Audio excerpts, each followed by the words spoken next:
Bonsoir à tous. Je suis très heureux de vous accueillir nombreux pour la deuxième conférence de notre cycle intitulée « L'archéologie, quoi de neuf ?» J'étais très heureux avant d'aborder la soirée, je le suis un tout petit peu moins dans la mesure où il y a près de 20 personnes qui étaient inscrites qui ne sont pas venues, alors qu'il y a 65 personnes qu'on a refusées parce qu'on était complet. Donc il y a de temps en temps des problèmes comportementaux. Vous êtes nombreux et fidèles, je vous en remercie. Vous êtes nombreux pourquoi? Tout simplement parce que le confort technique du trèfle est exceptionnel, que les conférenciers sont toujours de qualité. Et pourtant, ce soir, nous avons de la concurrence, dans la mesure où il y a en même temps une conférence à Rosheim sur le Purpurkopf, qui sera notre prochain sujet. Il y a également une soirée vendredi de la Chartreuse à Molsheim, et il y a l'Assemblée Générale des Châteaux d'Autrotte, donc autant d'endroits où la plupart d'entre vous aimeraient être à la fois à l'un et à l'autre. Malgré ça, on est plein, donc ça prouve que la vie culturelle est intense dans notre secteur, que le potentiel est là, il suffit d'avoir la volonté. Lorsque nous avons démarré nos cycles de conférences, il y a maintenant presque 10 ans, on nous avait dit les conférences, ça ne marche pas. Vous avez la preuve du contraire. Donc je vous disais que c'est la deuxième conférence du cycle Archéologie quoi de neuf. Ça aussi c'est surprenant. On avait constaté fin de l'année dernière que dans un rayon de 30-35 km autour de Molsheim, il y avait plein de fouilles. Et des fouilles à des époques très différentes. Donc on s'est dit qu'il fallait organiser un cycle là-dessus. Et vous avez vu lors de la première conférence qui a été faite par M. Nicolas Perrault que l'archéologie, c'était en fait la modernité. Les contraintes administratives et un certain nombre de découvertes comme celle de ce soir ont complètement révolutionné le secteur. Lorsqu'on a abordé les conférences à l'époque avec Grégory, on s'était dit que l'idéal, l'esprit dans lequel il fallait faire les conférences, c'était de traiter l'histoire en général en partant du local. Ah ben, ce soir, c'est parfait. Le local, on y est, et l'histoire, c'est même la préhistoire est bien au-delà. Donc tout colle, nous avons sous nos pieds une richesse qu'on ne soupçonnait pas, et on va faire tous ensemble ce soir un formidable plongeon dans le passé, presque 90 000 ans, le vertige. Ce qui me fait également très plaisir, c'est que il y a une féminisation des conférencières, des conférenciers et donc des conférencières. Et paradoxalement, les conférences qui ont le mieux marché, c'était les conférences avec Frédéric Naudufour, où on avait dépassé les 200 inscrits, on avait même dû refaire une deuxième conférence. Et ce soir, on aurait pu atteindre aussi le chiffre de 200. Le seul qui a réussi à concurrencer cette masse, cette quantité, c'est Grégory Oswald lorsqu'il nous a parlé de Tripel. C'est pourquoi, comme Grégory est très à l'aise dans ce domaine et qu'il est très complice avec les conférencières, je vais lui passer la parole pour qu'il puisse se présenter. Grégory, à toi.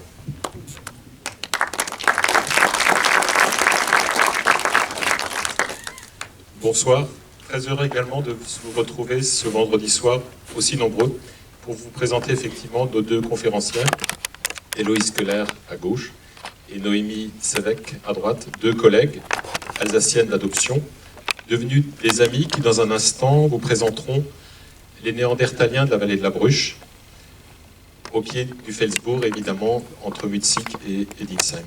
L'occasion aussi pour moi de prendre un petit coup de vieux, si je puis dire, puisqu'à 2 jours près, nous fêtons ce soir le 32e anniversaire de la découverte de ce site majeur de la préhistoire alsacienne. Cela me rappelle d'abord le bonheur en tant que jeune conservateur de musée d'avoir participé aux premières fouilles de 92 à 96 sous la direction bienveillante de l'archéologue Jean Sainty. Dès 1994 d'ailleurs, le site paléolithique de Mutzig est inscrit à l'inventaire supplémentaire des monuments historiques. C'est pas courant et 30 ans plus tard, il constitue aujourd'hui encore le plus ancien vestige monumental d'Alsace consacré par la législation sur les monuments historiques parmi les 1400 monuments entre guillemets protégés que compte notre région, sous-entendu l'Alsace. À la même époque, le terrain du site paléolithique de Mutzig est racheté par le Conseil général du Bas-Rhin, futur CEA, Collectivité européenne d'Alsace. 15 ans passent encore avant que ne débute enfin la très longue série des fouilles programmées lancées par le PAIR, Pôle d'archéologie interdépartementale Rhénan. Nous sommes en 2009 et les premières fouilles sont alors dirigées par le préhistorien Jean Détray, qui nous fait l'amitié d'être également parmi nous ce soir au deuxième rang. C'est à cette époque qu'apparaît sur le chantier de fouille, une joviale et rayonnante étudiante de l'Université de Lille, Noémie Sévèque, spécialiste des nonos, il faut dire archéozoologue. Sa passion pour le site, pour certains Alsaciens aussi, et bien sûr pour les nonos d'animaux la conduisent à soutenir en 2017 une brillante thèse de doctorat en préhistoire intitulée, accrochez-vous, Variabilité des comportements alimentaires au Paléolithique moyen en France septentrionale, rapport des études archéozoologiques. Ouais, bravo. J'ai oublié la mention, mais bravo. À la suite de Jean Détray, c'est Héloïse Keller qui va reprendre le flambeau de la fouille à la tête d'une équipe devenue internationale et pluridisciplinaire. Cette jeune femme dynamique a aussi plusieurs cordes à son arc et de très nombreuses références. Elle est également titulaire d'une thèse de doctorat en préhistoire, mais oui, ça existe, soutenue en 2009 sous le titre beaucoup plus clair que Noémie, à savoir comportement et identité technique au Paléolithique moyen, entre parenthèses vexélien ancien, dans le bassin parisien, une question d'échelle d'analyse. 15 ans plus tard, c'est-à-dire aujourd'hui, Héloïse Keller est directrice du CEA, sous-entendu Centre de conservation et d'études de Célestat, et responsable des unités collection et médiation d'archéologie Alsace, nouvelle dénomination du fameux PER. Bref, vous avez la chance d'écouter ce soir de charmantes pointures de la préhistoire alsacienne, qui, vous le constaterez, se complètent admirablement et, malgré un week-end très chargé, font l'amitié de vous présenter, dans une salle pratiquement comble, les Néandertaliens de la vallée de la Bruche. Merci de votre attention et excellente soirée à chacune et chacun d'entre vous.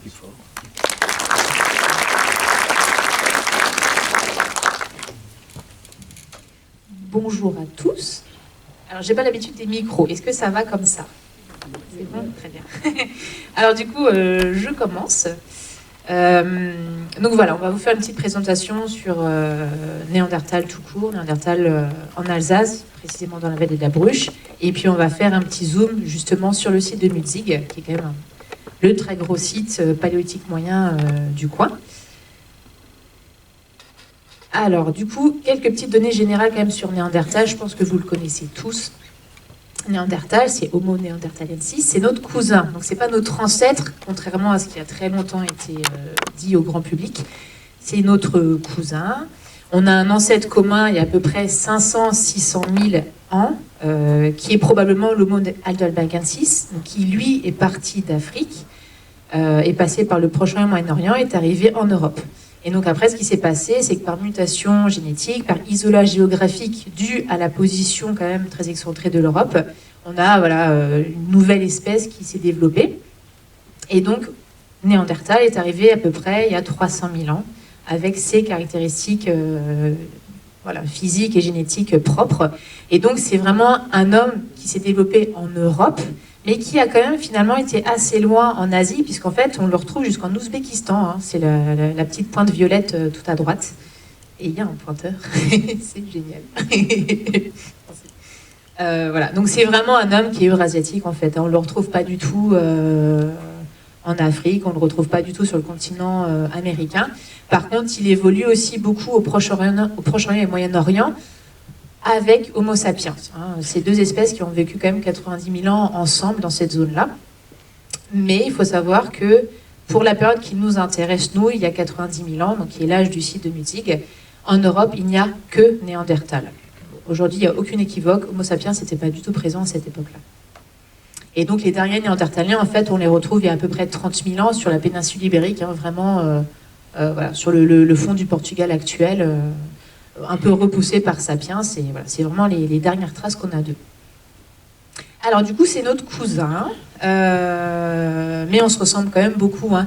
Ce qui est dit, c'est qu'aujourd'hui, si vous mettez un homme de Néandertal dans le métro, au pire, on va le trouver un peu moche, un peu trapu, mais il passe, quoi. Alors, c'est vraiment, on n'est pas sur d'image d'Australopithèque ou autre. Hein. C'est vraiment quand même un humain qui nous ressemble énormément. Alors, il est juste un peu plus petit, hein, on va dire en moyenne, c'est du 1m60, genre notre taille. Voilà. Après, il est plus trapu, il a une cage thoracique qui est plus développée parce qu'en fait, il est fait pour vivre dans le froid principalement. Donc, c'est un peu comme les populations des Inuits, hein, il a besoin d'avoir une cage thoracique assez développée. Il a un nez pâté pour pouvoir réchauffer l'air quand il respire. Au niveau du crâne, vous voyez bien, il y a pas mal de différences aussi, où il n'a pas de menton, par exemple. Il a un torus orbitaire hein, qui est très très développé, contrairement à nous. Il n'a pas de relief mastoïde, par exemple, au niveau de la mandibule. Donc voilà, il y a quand même quelques particularités physiques qui font qu'il est quand même assez facilement reconnaissable.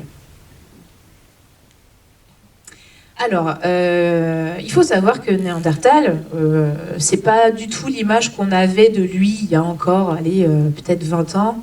On s'imaginait une brute simiesque avec un gourdin à faire aïe aïe et chasser un peu tout ce qu'il pouvait.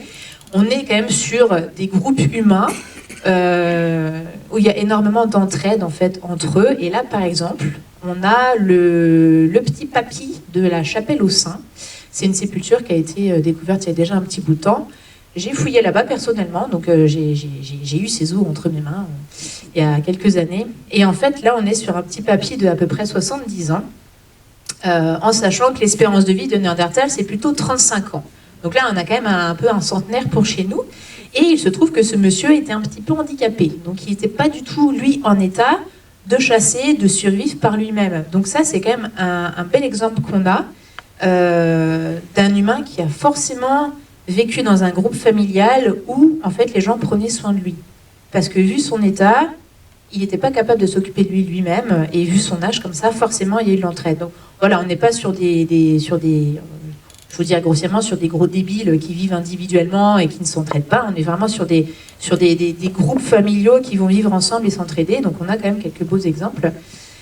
Et c'est la même chose au niveau des sépultures. Donc lui, il a été enterré, en effet. Et on a d'autres sépultures néandertaliennes en France et au Proche-Orient, Moyen-Orient. Et plusieurs exemples d'ailleurs qui montrent qu'il y a aussi des objets en fait, qui ont été enterrés avec eux. Donc ça veut dire qu'il y a quand même un rituel funéraire derrière.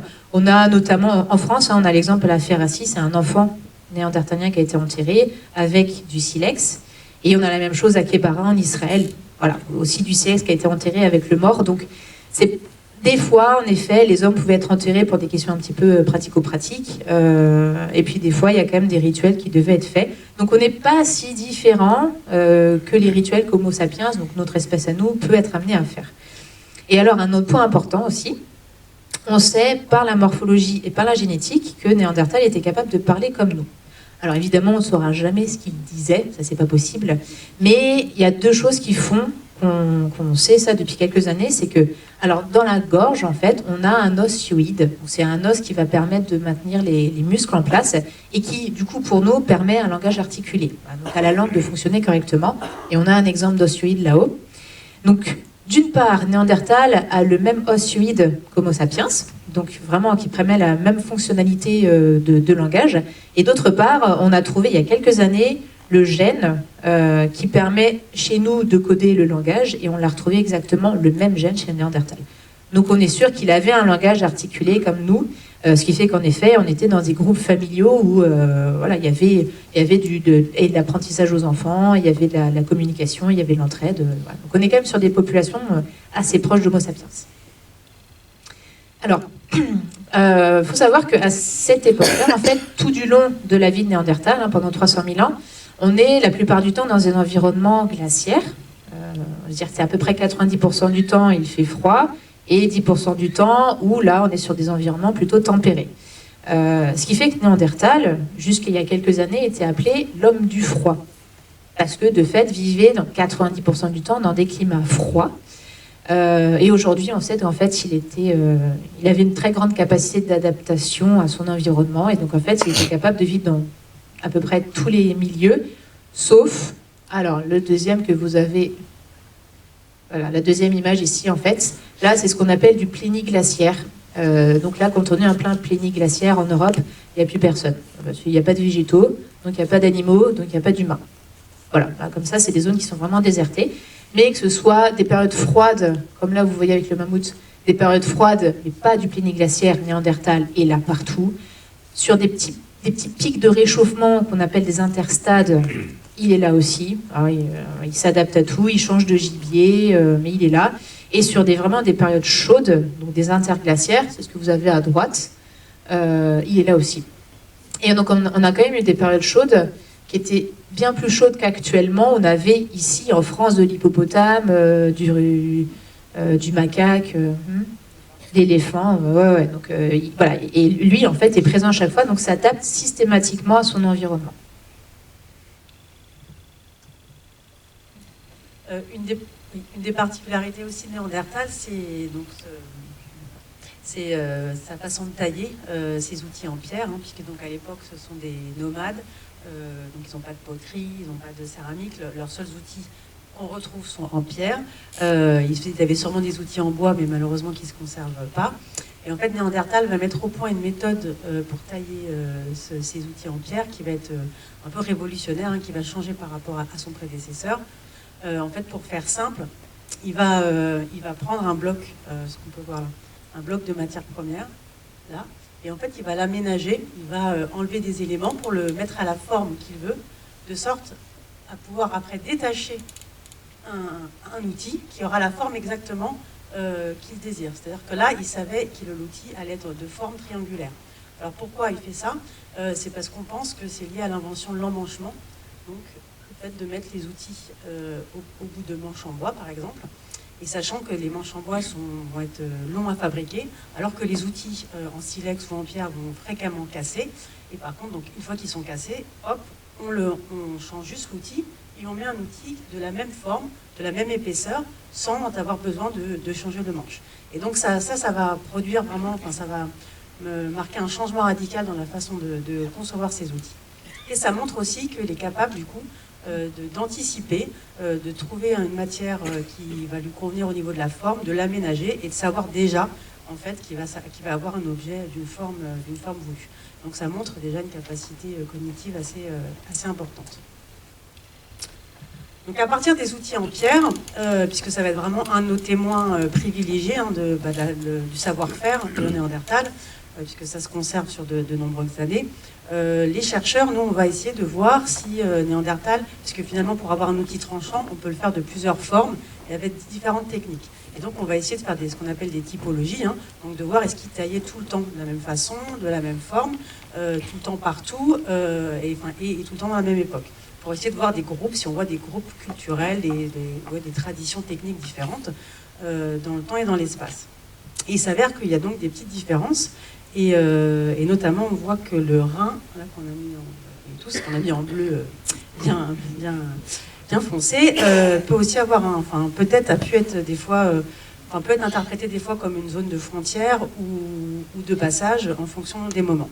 Donc pour faire très schématique, par exemple, à la période de Mutsik, justement vers autour de moins 100 000 ans, il y a des sites, notamment qu'on trouve dans la moitié nord de la France, et surtout exclusivement sur la rive ouest, à l'ouest du Rhin, on va avoir des outils de forme spécifique. Voilà, je vais vous passer les détails, mais c'est des outils, on va dire, allongés, triangulaires, qui ont une certaine forme et qu'on va retrouver vraiment dans tout cet espace et qu'on ne verra pas du tout, par exemple, en Allemagne et à l'est du Rhin.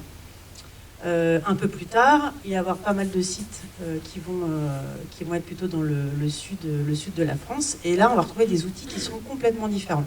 Donc la question, c'est de savoir est-ce qu'il y a des changements de groupe, où sont partis.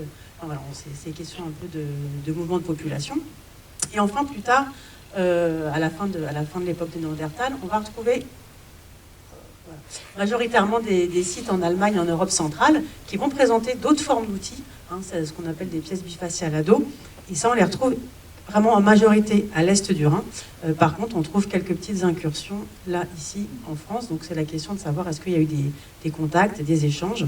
Et justement, on voit que l'Alsace et le Grand Est, d'une façon générale, est vraiment important pour ces questions de mouvement de population, d'échanges culturels, techniques. Et donc il n'y a pas vraiment de couleur dans cette zone, tout simplement parce qu'on a assez peu de données. Il y a assez peu de sites dans le Grand Est de cette période. Et donc c'est aussi pourquoi Mutsik est intéressant pour répondre à ces questions ces questions de dynamique de population. Donc ça, c'était le contexte général. Donc maintenant, par rapport au contexte alsacien, rapidement. Donc justement, en fait, dans le Grand Est, il y a eu peu de sites de cette période. Mutzig, c'est un des rares témoins de la période. Et c'est vrai qu'il y a eu souvent une croyance ancrée sur le fait qu'il n'y avait pas de, il y avait pas de préhistoire ancienne en Alsace, pour diverses raisons. On a pu entendre plein d'arguments que c'était trop, on ne trouvait pas de site parce que c'était trop profond, parce qu'il faisait trop froid, parce qu'il n'y avait pas de silex. Enfin, il y avait plein d'arguments.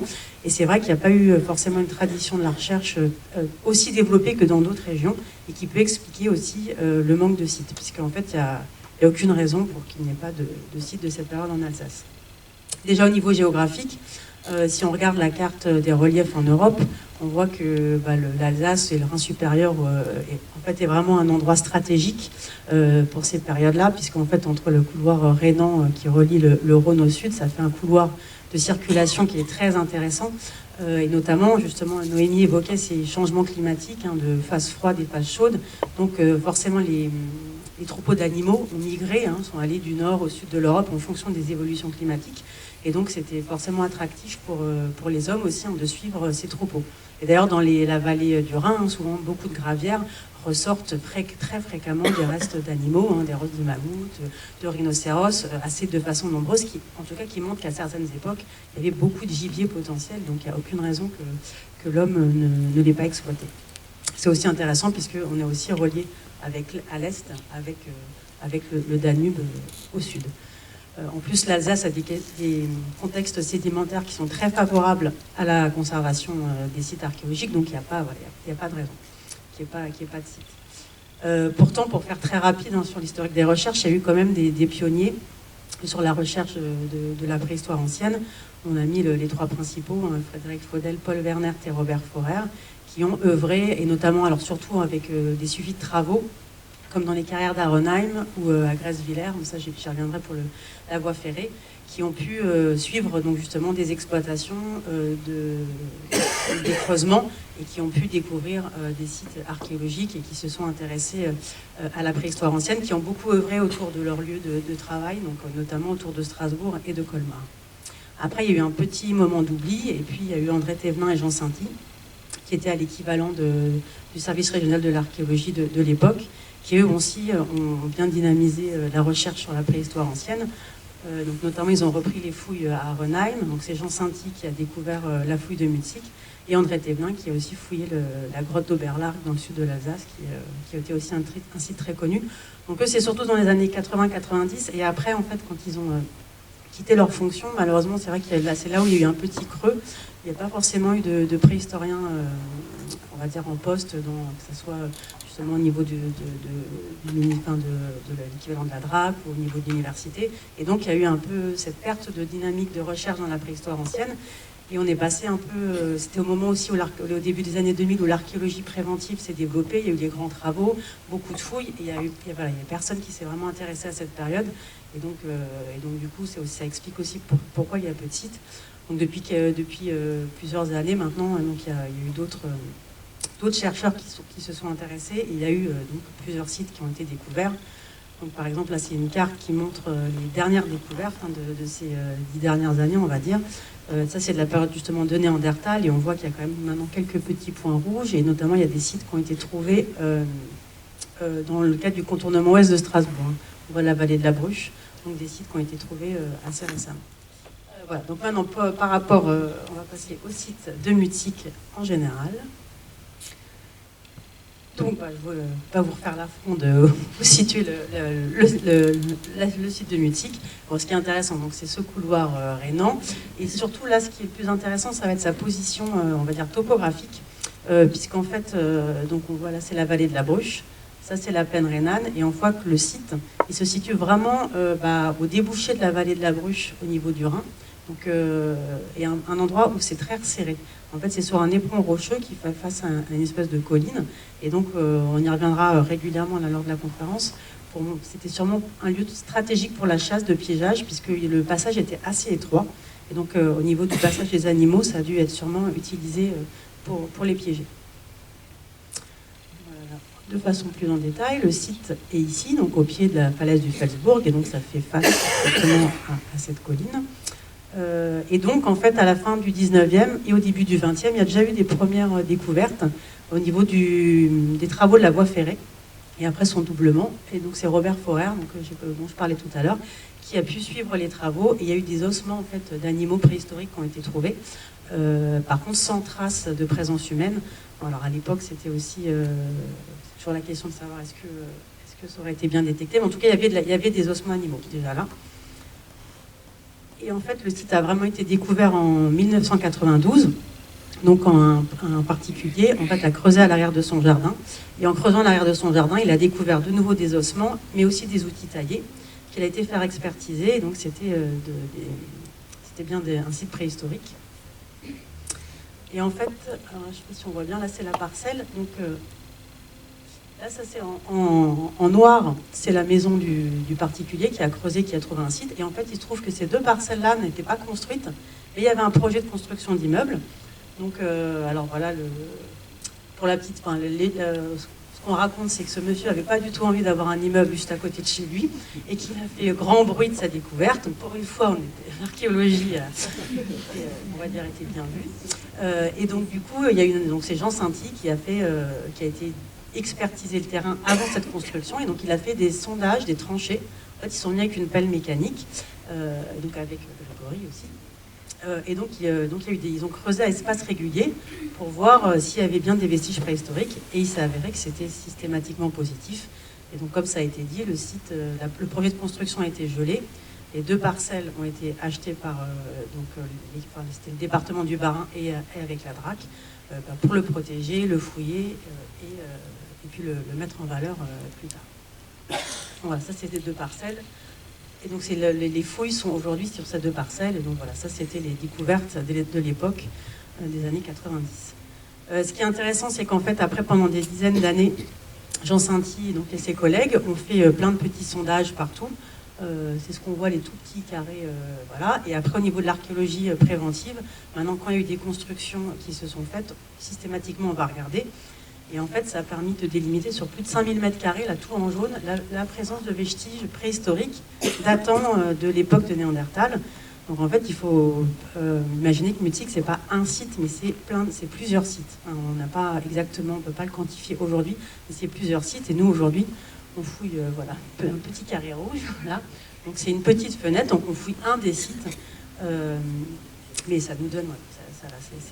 En fait, on a encore vraiment il y a du potentiel énorme de recherche. Et ce que j'ai pas dit aussi, c'est que donc, dans les années 80, à l'époque de Jean Sainty, ils ont fait donc, des tranchées.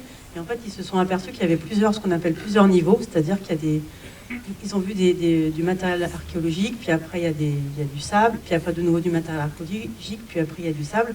C'est-à-dire que Néandertal est venu plein de fois. Et en fait, ils n'ont jamais atteint la base. Et nous non plus, on verra qu'on n'a jamais atteint la base. Donc en fait, non seulement c'est plein de sites, mais chaque site a été occupé, voilà. Enfin, chaque site, en tout cas, plusieurs sites ont été occupés plusieurs fois. Donc ça crée vraiment une richesse archéologique. Donc à partir de 2009, donc une équipe d'archéologues, sous la direction de Jean Detray, a repris l'étude du gisement. Donc au début, en 2009, ça a été surtout de reprendre une des tranchées qu'on voit là, de Jean Sainty. Il a fallu aussi casser des blocs, puisque on verra, c'est un abri sous roche effondrée. Et à partir de 2010, donc, il y a une fouille qui a eu lieu tous les étés. Alors, les vignettes sont très petites, mais c'est juste pour montrer un peu l'évolution du site, l'évolution technique, puisque ça s'est mis progressivement en place. Et c'est une fouille qui est assez complexe à réaliser, puisque c'est du sable, les vestiges sont très fragiles. Et donc, en fait, ce qu'il faut retenir, c'est surtout à partir de 2016, où on a une structure de protection qui a été faite sur le site, qui a permis de fouiller sur des surfaces plus conséquentes.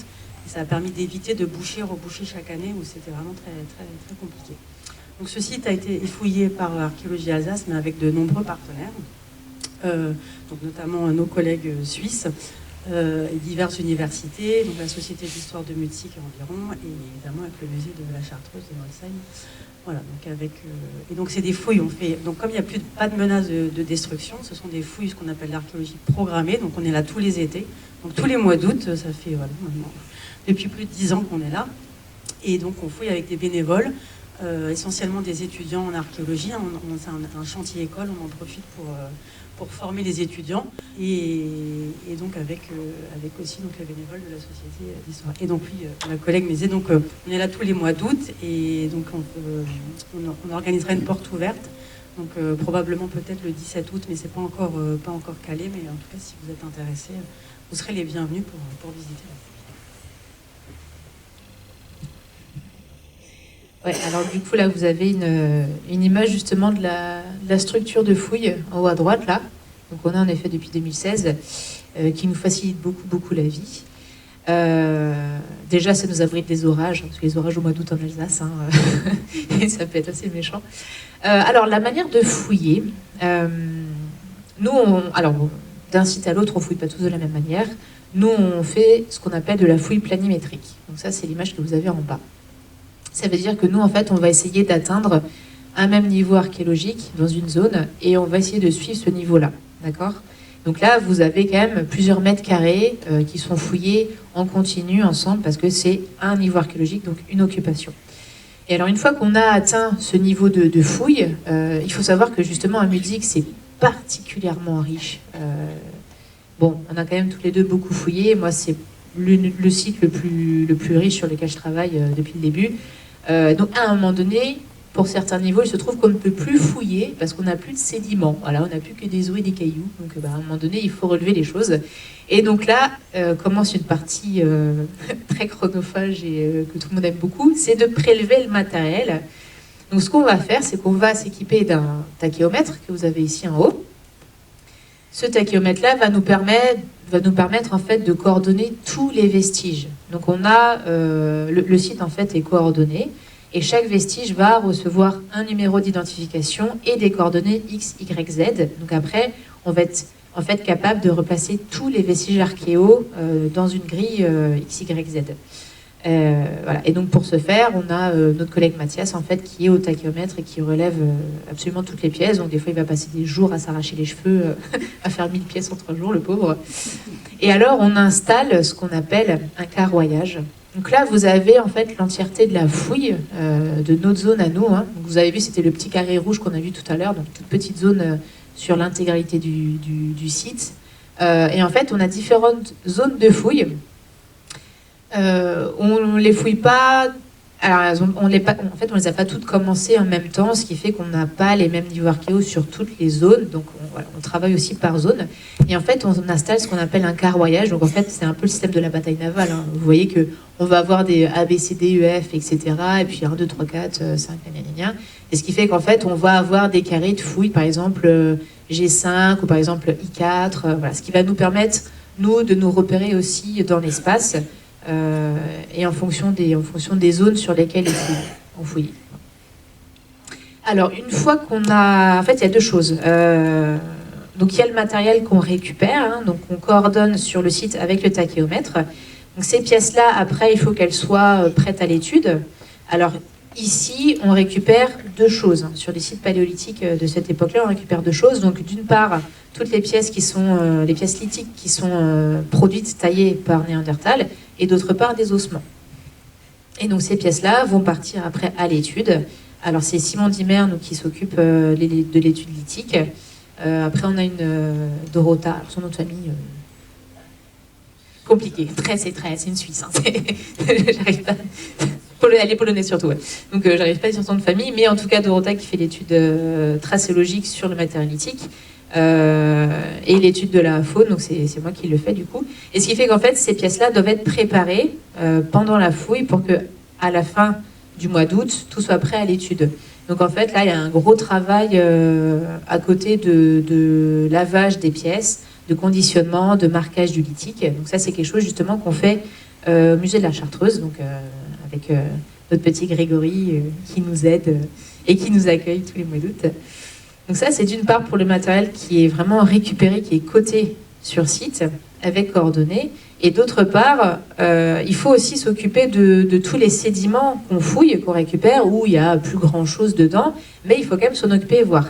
Donc en fait, ça, on le tamise à l'eau. Donc là, c'est ce qui se passe à droite. On a une station de tamisage à l'eau Les premières années, je vous passe ces détails, c'était très compliqué parce qu'on n'avait pas de point d'eau, donc on tamisait ailleurs, c'était vraiment, vraiment très compliqué.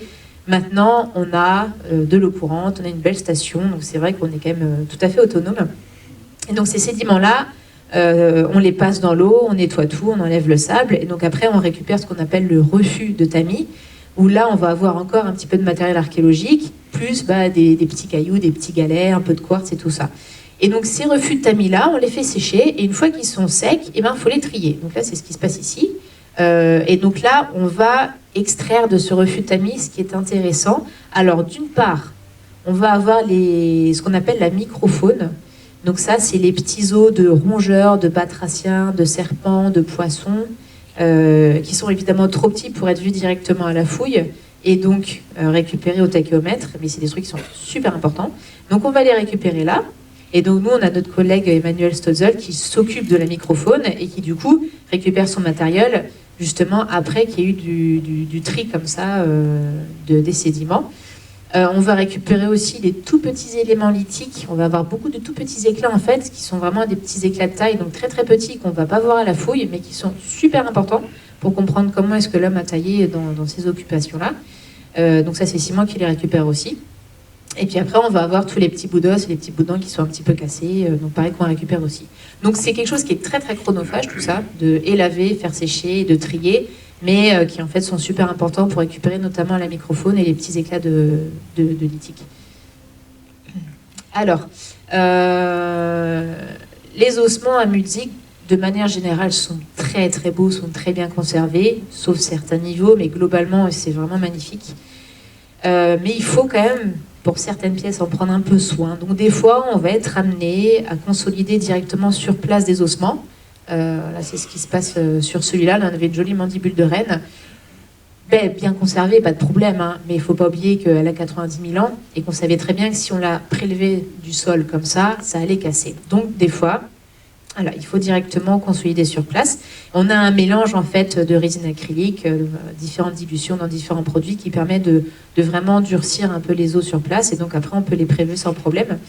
Et puis après, il y a certaines pièces, comme celle que vous avez à droite, qui nécessitent d'être plâtrées, parce que c'est des choses qui sont... c'est souvent des pièces qui sont un peu plus grosses, ouais, elle est là, qui sont souvent un peu plus grosses, mais qui sont vraiment sexy, quoi. Et en fait, il faut les garder en état, parce qu'après, on peut les présenter, et je peux vous dire que cette pièce-là, c'est un numérus de mammouth, et elle est dans les caisses devant vous, là, en fait. Donc, si on ne s'était pas enquiquiné à faire tout ça, là, franchement, elle ne serait pas ici. Donc en fait, voilà, tout le monde s'est un peu enquiquiné pour la plâtrer, pour bien la récupérer en état, pour qu'elle soit, voilà, on va dire en forme. Et derrière, il y a un gros travail de restauration, de consolidation de la pièce. Je vous le dis, c'est moi qui l'ai fait. Hein. J'ai passé beaucoup de temps. Hein. J'ai passé des mois. Mais du coup, on peut la présenter. Elle est là. Donc tout à l'heure, vous pourrez passer devant. Et donc on a un très bel numérus. Et je vous le représenterai tout à l'heure d'ailleurs. Alors du coup, ce qui est aussi important de savoir, c'est que sur des fouilles préhistoriques comme ça, on ne travaille pas tout seul dans notre coin. En fait, on est beaucoup de spécialistes à travailler. Là, on a une douzaine de spécialistes différents sur ce site-là, en fonction en fait de ce qu'on trouve et de ce qui peut être étudié. Donc on a plusieurs spécialistes qui vont travailler sur la faune. Donc Emmanuel pour la microfaune, moi pour l'archéozoologie. On a un collègue qui va travailler sur les charbons, parce qu'on a des charbons de bois aussi. On a plusieurs collègues qui vont travailler sur la formation des sédiments, plusieurs collègues qui vont travailler sur les lithiques en fonction des questions, des problématiques qui se posent. Voilà, donc on a aussi des collègues qui vont dater les niveaux archéo. Donc voilà, on est vraiment une équipe qui est totalement pluridisciplinaire. On appartient à quand même pas mal d'universités, de labos différents. Et ce qui fait que c'est vraiment des équipes qui sont très riches à chaque fois. Alors du coup, on va passer sur Mutzig directement, hein, il est temps d'en parler. Donc là, Hello vous l'a présenté. Là, on est en effet sur la petite croix jaune, là, au niveau de l'éperon rocheux. Alors là, on a une représentation que nous a fait Pierre-Yves Videlier du contexte de l'époque. Hein. Donc voilà, on est sur 90 000 ans, on l'a déjà dit, on va le redire encore une fois. Donc à une période où il faisait froid. Donc là, en fait, vous avez la vallée de la Bruche qui est dessinée. On ne voit pas trop le point, mais vous avez la vallée de la Bruche qui est dessinée, avec la Bruche qui court, hein, qui méandre dans toute la vallée. Et du coup, vous voyez des petits troupeaux en fait qui se baladent. Donc, comme l'a dit Héloïse, on est sur une vallée qui est à cet endroit-là assez étroite, ce qui fait qu'on a en effet pas mal de troupeaux d'herbivores qui passent. Et en fait, c'était un super spot parce que là, quand on est sur le site, on est plein sud, donc en plein soleil. Sur une période où il fait froid, c'est quand même pas mal. On domine la vallée, donc on peut voir les déplacements de troupeaux d'animaux. Donc c'est quand même vraiment un super spot. Il y a de l'eau à côté, il y a du litchi qu'on peut tailler. Et c'est pour ça aussi qu'ils sont revenus aussi souvent, vraiment de nombreuses fois. Donc du coup, on est vraiment sur le Fesbourg et en fait, c'est une falaise qui abrite beaucoup d'abris sous roche. On en a énormément. Alors le nôtre est particulièrement riche en effet, mais on a d'autres abris sous roche un peu plus haut et on sait qu'il y a du matériel aussi qui traîne. Donc voilà, les bonhommes ont dû occuper plusieurs abris sous roche. Alors le nôtre aujourd'hui est effondré. Quand Jean derrière ici devant moi a repris les fouilles en 2009, l'abri était déjà en partie démantelé. Mais il a fallu l'aider à totalement se démanteler, d'ailleurs, parce que c'était un peu dangereux. Ce qui fait qu'aujourd'hui, on ne sait pas exactement jusqu'où allait le porche de l'abri, parce qu'il n'est plus là. Mais ça devait être quelque chose d'assez conséquent, quand même. Donc justement, on travaille à essayer de reconstituer la taille de l'abri, notamment avec les blocs qu'on voit, les blocs d'effondrement, la forme aussi des sédiments. Et donc, il y a plusieurs hypothèses. Donc en fait, on a une première hypothèse, enfin pas première hypothèse, on aurait des premières occupations les plus anciennes où l'abri serait assez grand. Et en fait, donc, il y aurait une partie du porche de l'abri qui serait effondrée, mais avec un abri qui serait quand même resté encore assez important. Puis des occupations, donc toujours sous abri. Ça, c'est les occupations. Les niveaux les plus anciens, on les a juste fouillés en sondage, donc on n'a pas énormément de. C'est vraiment une petite surface. Là, ce qui est en bleu, c'est ce qu'on a le plus fouillé, donc l'abri devait quand même être assez important. Puis de nouveau, encore une phase d'effondrement. Et là, après, l'abri est vraiment de taille très réduite, mais Néandertal vient quand même l'occuper.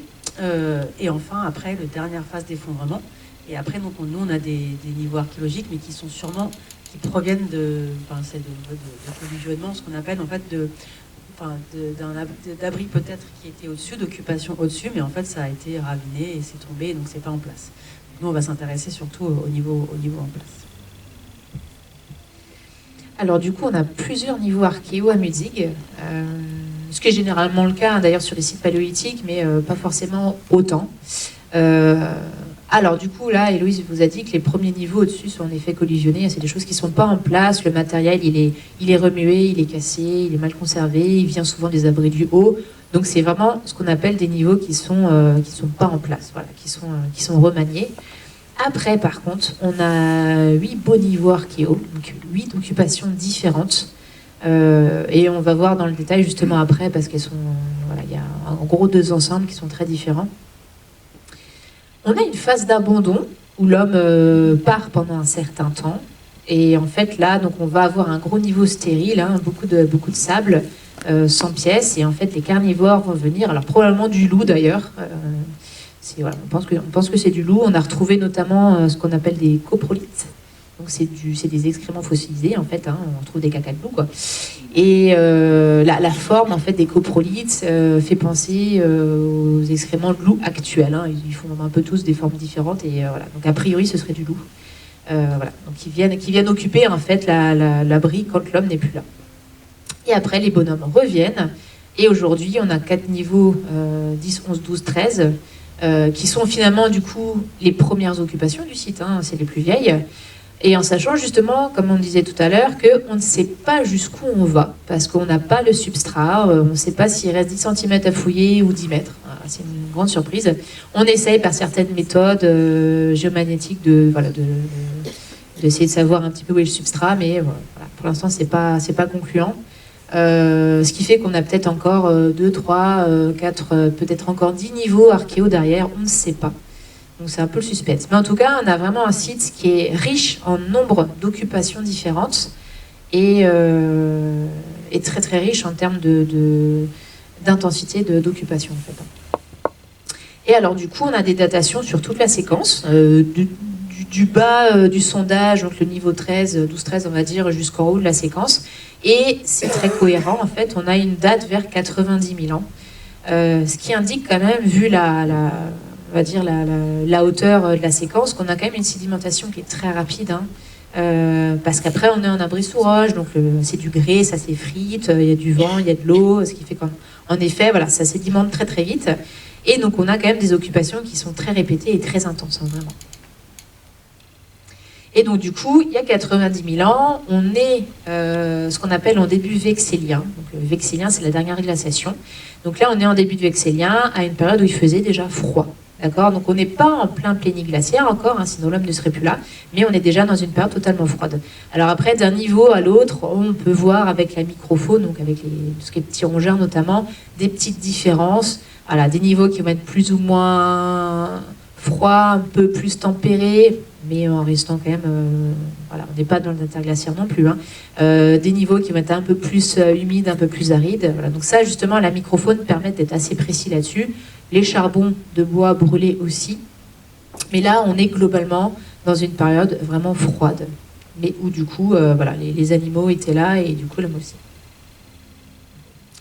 Alors, donc, concernant les outils en pierre taillée, donc Néandertal va collecter de la matière première qui est en général à proximité directe du site, donc souvent sous forme de galets qu'il va récolter dans la Bruche qui était vraiment très proche. Donc c'est plutôt des roches vosgiennes, hein, il y a très peu de silex, donc ça va être ce qu'on appelle la phtanite, quartzite, quartz, voilà, différents types de roches. Néanmoins, en fait, il a quand même des fois exploité du silex. En fait, le silex est présent sous forme de petites plaquettes à proximité, mais c'est des petits volumes, c'est pas de la matière première forcément optimum. Et en fait, pareil, on a des preuves où ils ont été exploités directement, ces roches, dans leur lieu d'affleurement primaire, qui peuvent être à une quinzaine de kilomètres. Donc ça montre en fait qu'ils connaissaient quand même bien leur territoire. Ils récoltaient les matériaux proches du site, mais ils les connaissaient quand même où aller dans les Vosges pour les avoir directement. Donc ça montre quand même qu'ils connaissaient bien leur environnement proche. Et plus étonnant, on a trouvé un silex qui a été identifié, qui vient de la région de Plaigne, en Suisse, justement à côté, pas très loin de Bâle, donc à plus de 100 km, hein, à vol d'oiseau. Après, pour l'instant, on ne sait pas, est-ce que c'est ces groupes, ces Néandertaliens qui ont circulé, est-ce que c'est un échange? Là, c'est un exemple ténu. C'est juste que, vu que nous fouillons avec beaucoup de Suisses bâlois, voilà, on se dit que déjà à Mutique, la collaboration franco-suisse était déjà en place. Alors, en ce qui concerne la faune, alors je vais préciser tout de suite, parce qu'il y a plein de gens, je pense, qui doivent se poser la question, on n'a pas encore trouvé d'os humain. Voilà, donc ne posez pas la question à la fin, on n'en a pas. On les cherche, on espère, tous les ans on fait un peu des petites feintes, des fois on croit que, mais pas du tout. On ne désespère pas de trouver une petite dent de lait ou un bout de doigt coupé, ce ne serait pas impossible, mais en tout cas pour l'instant on n'en a pas. Donc les ossements qu'on retrouve, ce sont des os d'animaux, et c'est en fait les animaux qui ont été consommés par Néandertal. Alors évidemment, on a principalement des herbivores, hein, parce que Néandertal, en fait, lui, a un régime alimentaire semblable à celui du loup. Voilà, donc il mange de la viande et il mange évidemment principalement des herbivores. Donc les animaux qu'on a le plus, c'est le renne, le cheval, le mammouth, le cerf et le rhinocéros laineux. C'est vraiment les 5 qu'on a le plus. Et là, vous avez quand même 2 espèces sur les 5, hein, le mammouth laineux et le rhinocéros laineux, qui n'existent plus aujourd'hui. Donc on a quand même affaire à des espèces qui sont disparues. Après, on va aussi avoir, alors, je ne sais pas si vous le connaissez, du mégacéros qu'on a ici. Donc le mégacéros, c'est le plus grand cervidé qui a jamais existé, c'est même plus grand que l'élan actuel, qui pareil s'est éteint il y a à peu près 13 000 ans, donc on n'en a plus aujourd'hui, mais à l'époque il était chassé et consommé. On a un petit peu de chamois aussi, vraiment pas beaucoup, mais bon, on en a un petit peu quand même. Et on a aussi du bison des steppes, donc qui est aussi une espèce disparue, hein. C'est pas le bison européen ou le bison qu'on retrouve en Amérique aujourd'hui. On va avoir aussi des carnivores. Alors on a principalement des os de loup, hein. On a aussi quelques pièces de lion des cavernes, c'est quand même vachement cool. Cette année, pour la toute première fois, on a trouvé du lynx. C'est quand même mignon. Voilà, on a trouvé 2 petits os de lynx. Après, on a pas mal de renards roux et puis de l'ours brun. Alors, il faut savoir 2 choses. C'est que On a affaire globalement à une faune dite froide, hein, que ce soit le mammouth, le rhinocéros laineux, le bison, le cerf, le renne. C'est des faunes qui vraiment évoluent dans des environnements de froid et que vous n'allez pas retrouver si vous êtes dans des périodes vraiment tempérées. Par contre, il y a toujours le souci des faunes qu'on dit ubiquistes. Donc ça, c'est des faunes qui en fait vont s'adapter à tous les environnements, un peu comme l'homme. Et c'est notamment le cas des carnivores en fait. Hein, que vous ayez du loup, de l'ours brun ou même du renard en fait, eux ils sont présents tout le temps, quoi. Qu'il fasse froid, qu'il fasse chaud, ces espèces-là vont être là. Donc ces espèces-là ne sont pas du coup indicatrices d'un milieu en particulier. Par contre, les herbivores le sont plus. Et la microfaune est beaucoup plus. Hein. Donc encore l'utilité de tamiser les sédiments pour avoir une étude de la microfaune, c'est que ces bestioles-là sont très très sensibles au changement climatique. Et donc elles vont vraiment vont vraiment nous aider à reconstituer la paléoécologie du moment. Et après aussi, on a aussi quelques petits os de lièvre et puis du castor. Voilà, il y a un niveau, on a du castor. Alors du coup, on va s'attarder un petit peu sur la faune justement, parce que je suis là, on en profite. Forcément, je vais vous parler un peu d'éthique à moi. Alors du coup, donc moi ma spécialité c'est l'archéozoologie, hein, on l'a dit tout à l'heure, et ce qui fait que je vais étudier tous les os d'animaux qu'on trouve, mais de grandes faunes, hein, pas la microfaune, ça c'est encore une spécialité, mais en gros, du mammouth au lièvre, voilà, c'est moi qui l'ai fait. Et du coup c'est un très gros travail parce que c'est quand même à Muzik ce qu'on retrouve le plus. Là, vous avez une jolie petite photo de quand je suis rentrée début septembre chez moi, avec tout ce qu'on a trouvé cet été, et c'était beaucoup. On a trouvé beaucoup de pièces. Il faut savoir que les os de mammouth, ça prend un peu de place aussi, hein, donc voilà, il y a quand même quelques caisses qui sont remplies par tout ça. Et donc là, en fait, forcément, commence un très long travail d'inventaire des pièces. Donc chaque pièce nous porte un numéro, donc chaque pièce va aller dans une base de données avec ses référencements, et du coup va être inventorié. Donc moi, je dois savoir d'abord de quoi il s'agit, donc comme la nature de l'os, hein, si c'est un numérus, un capitatum, un bout de crâne, ce que vous voulez, et ce que c'est comme espèce. Alors des fois c'est possible, des fois c'est très facile, des fois c'est très compliqué, des fois c'est complètement impossible. Voilà, ce qui fait qu'on doit faire pièce par pièce. Cette année, on a eu 2500 pièces. Alors je vous laisse imaginer le temps que ça prend, c'est très long. Et donc du coup pour ça on est quand même aidé par certaines choses, alors notamment des collections de références. Donc là on a en fait, c'est ce que vous avez en haut à droite, si j'arrive à le planter. Ouais, en haut à droite on a en fait l'ostéothèque à Strasbourg, hein, qui est, voilà, c'est une bibliothèque d'os, hein, c'est fait pour la recherche archéologique. Donc on a des centaines d'espèces, des centaines d'individus qui sont là pour moi m'aider justement si j'ai un doute sur un os, je sais pas trop, j'hésite entre du renard et puis et du chat par exemple, hein, et du coup je vais aller voir là-bas et je vais pouvoir comparer avec ce qu'on a sur place pour en effet être sûr ou pas de ce que c'est. Et puis après il y a aussi du matériel que j'ai chez moi, hein. Vous allez chez moi, il y a plein d'os partout, hein, faut pas se mentir, hein. Donc là voilà, il y a des os, dans le bureau j'ai aussi beaucoup d'os qui vont me servir vraiment au quotidien pour pas avoir à me déplacer à Strasbourg tout le temps en fait.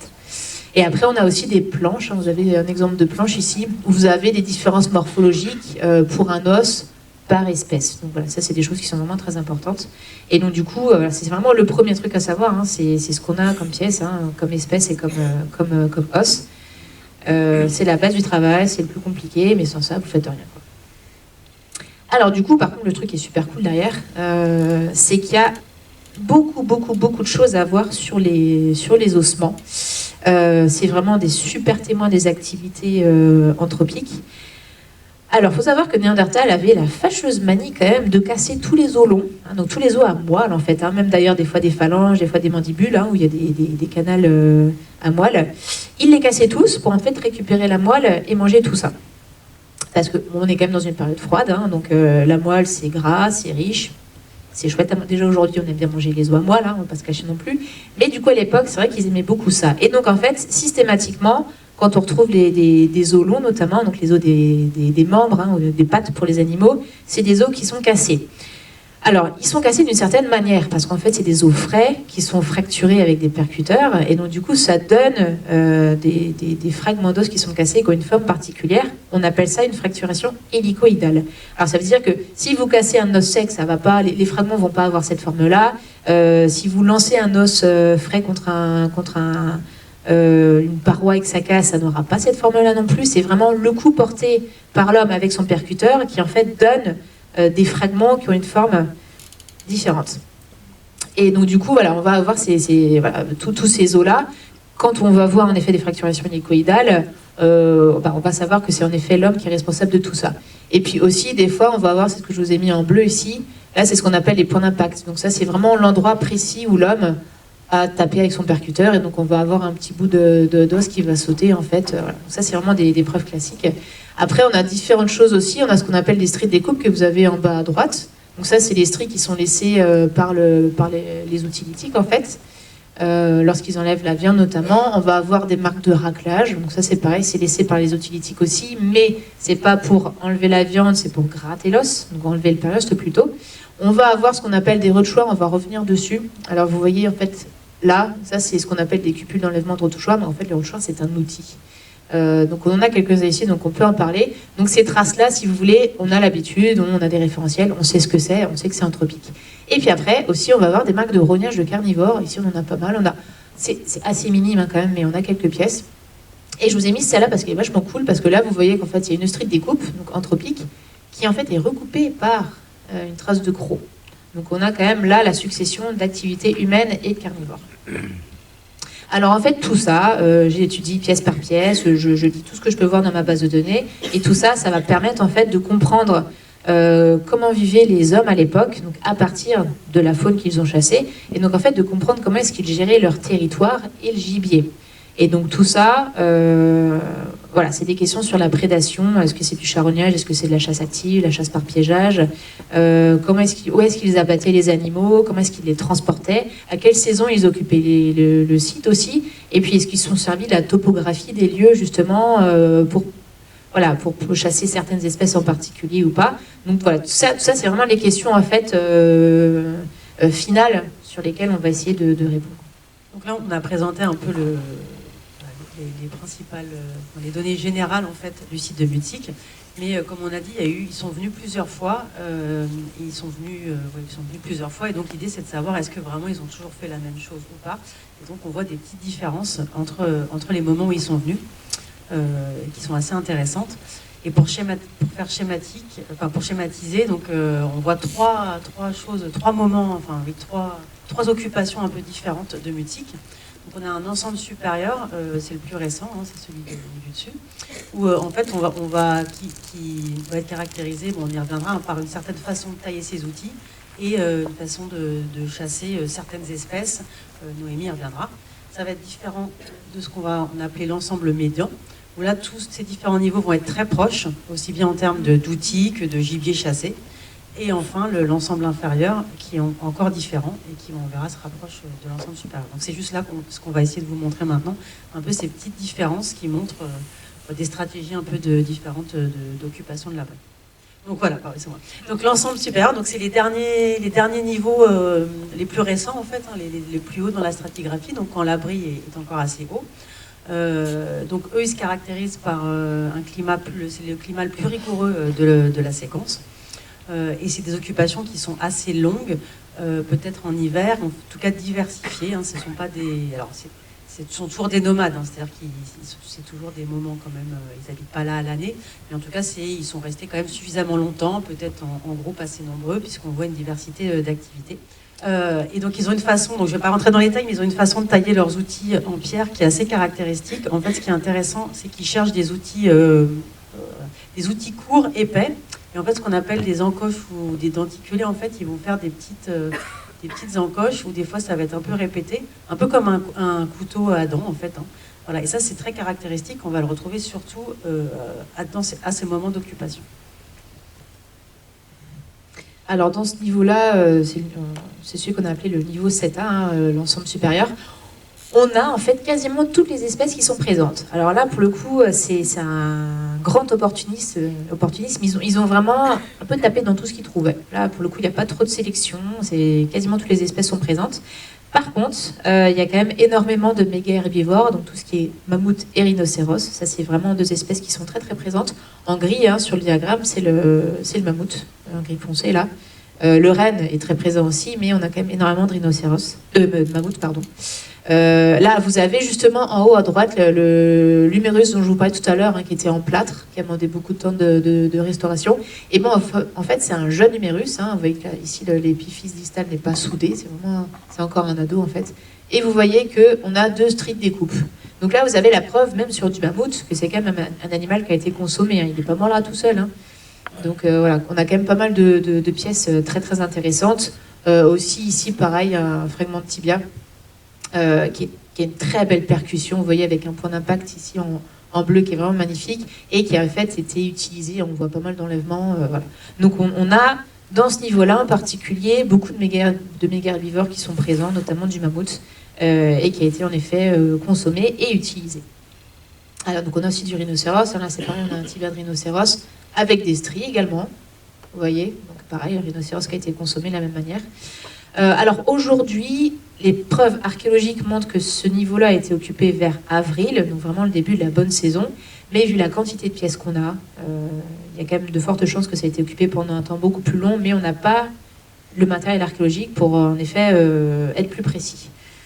Et alors le mammouth, vous voyez qu'il est quand même pas mal représenté, hein, notamment au niveau des membres. Hein. Donc les membres sont bien représentés, le crânien aussi énormément. Après on a évidemment des côtes des vertèbres, mais c'est beaucoup les membres qui sont représentés.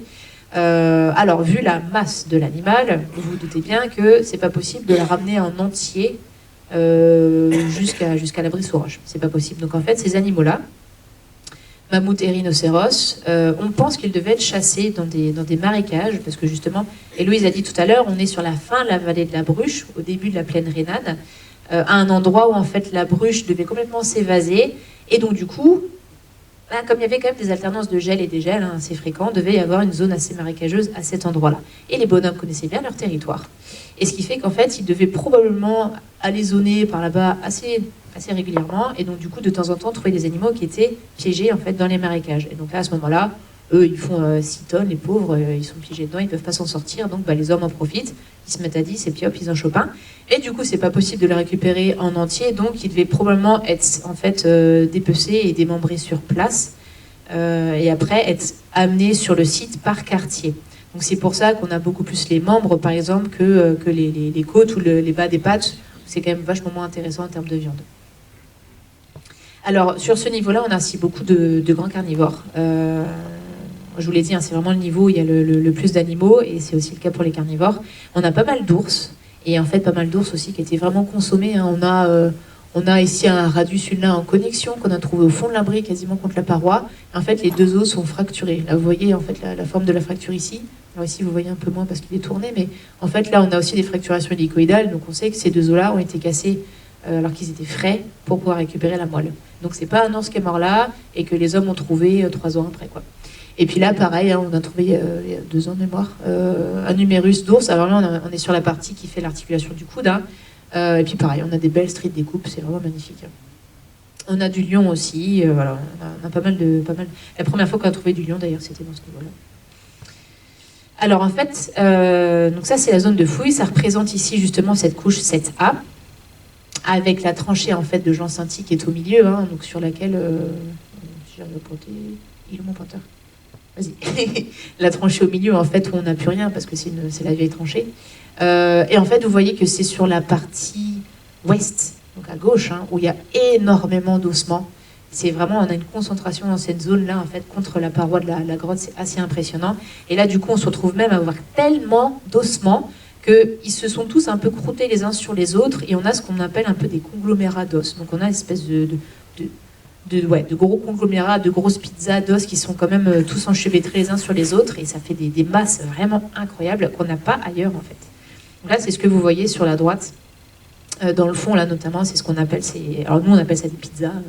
Voilà, entre nous, mais c'est vraiment des conglomérats d'ossements, et c'est en fait du mammouth et du rhinocéros dans tout ça. Et alors dans cette zone-là, c'est beaucoup d'éléments crâniens de mammouth aussi, hein, qu'on retrouve, et de dents. Alors se pose la question aussi des dents isolées, qu'est-ce qu'ils ont fichu avec? Est-ce qu'ils se sont servis de ces dents-là comme outils, comme bio par exemple peut-être? On ne sait pas trop, parce qu'on en retrouve souvent. Après, pour avoir des dents mammouth, on n'est pas obligé de tuer l'animal, on peut les ramasser. Il perdait beaucoup ses dents, le pauvre. Et donc, du coup, c'est pas impossible qu'il les récupérait comme ça, en effet, et qu'il n'y ait pas d'animal tué à ce moment-là. Donc ça, c'était pour l'ensemble supérieur. Donc maintenant, l'ensemble médian, donc qui sont des niveaux en dessous, un peu plus anciens. Et donc là, en fait, ça va un peu changer, puisqu'on va avoir des moments d'occupation qu'on pense plus courts, plus brefs, mais par contre très répétés. Hein. C'est-à-dire comme s'ils venaient plein de fois, de façon très répétée, hein, pourquoi pas chaque année. Et c'est des occupations pour l'instant qui sont plutôt soit printemps ou automne, en tout cas qui viennent de façon répétée, peut-être pour moins d'activités, pour des activités plus ciblées, Noémie y reviendra. C'est des niveaux qui sont du coup aussi mieux conservés, vu qu'il n'y a pas cette espèce de conglomérat. Hein.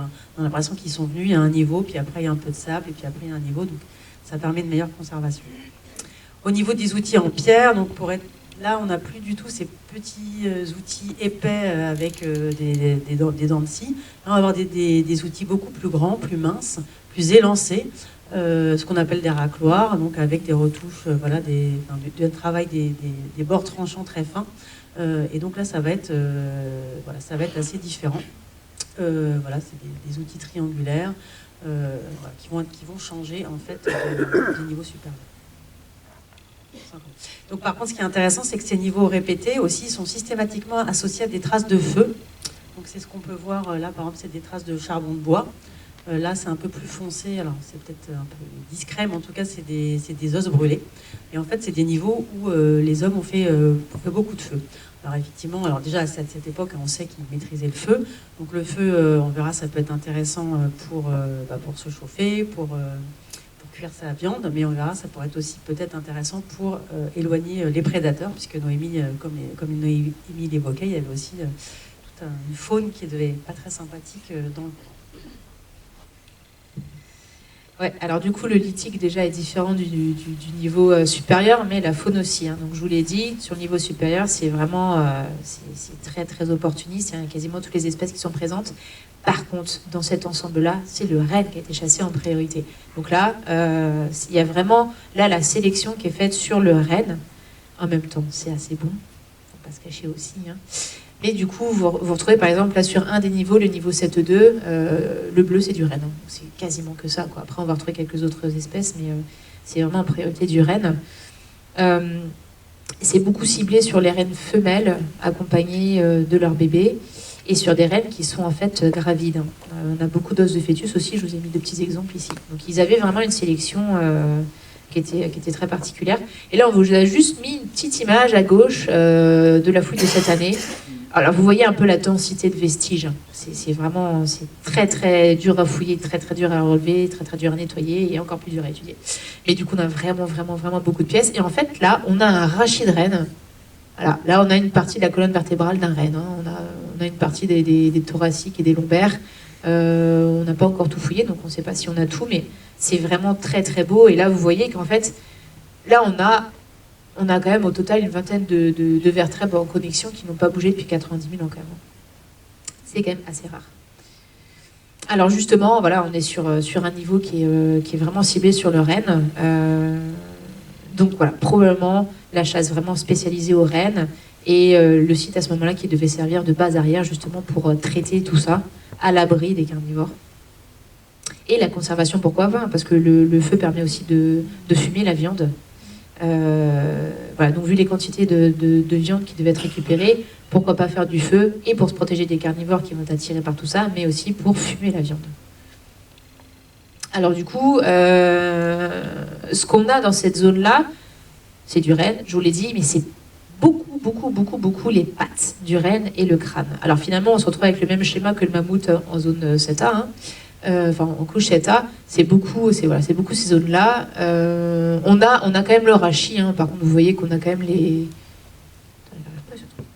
les vertèbres et les côtes qui sont présentes, mais c'est beaucoup les éléments des pattes. Alors, probablement qu'à cet endroit-là du site, sachant que c'est quand même une petite zone, hein, ça devait être l'endroit spécialisé pour le traitement des patounes, notamment des pattes arrière.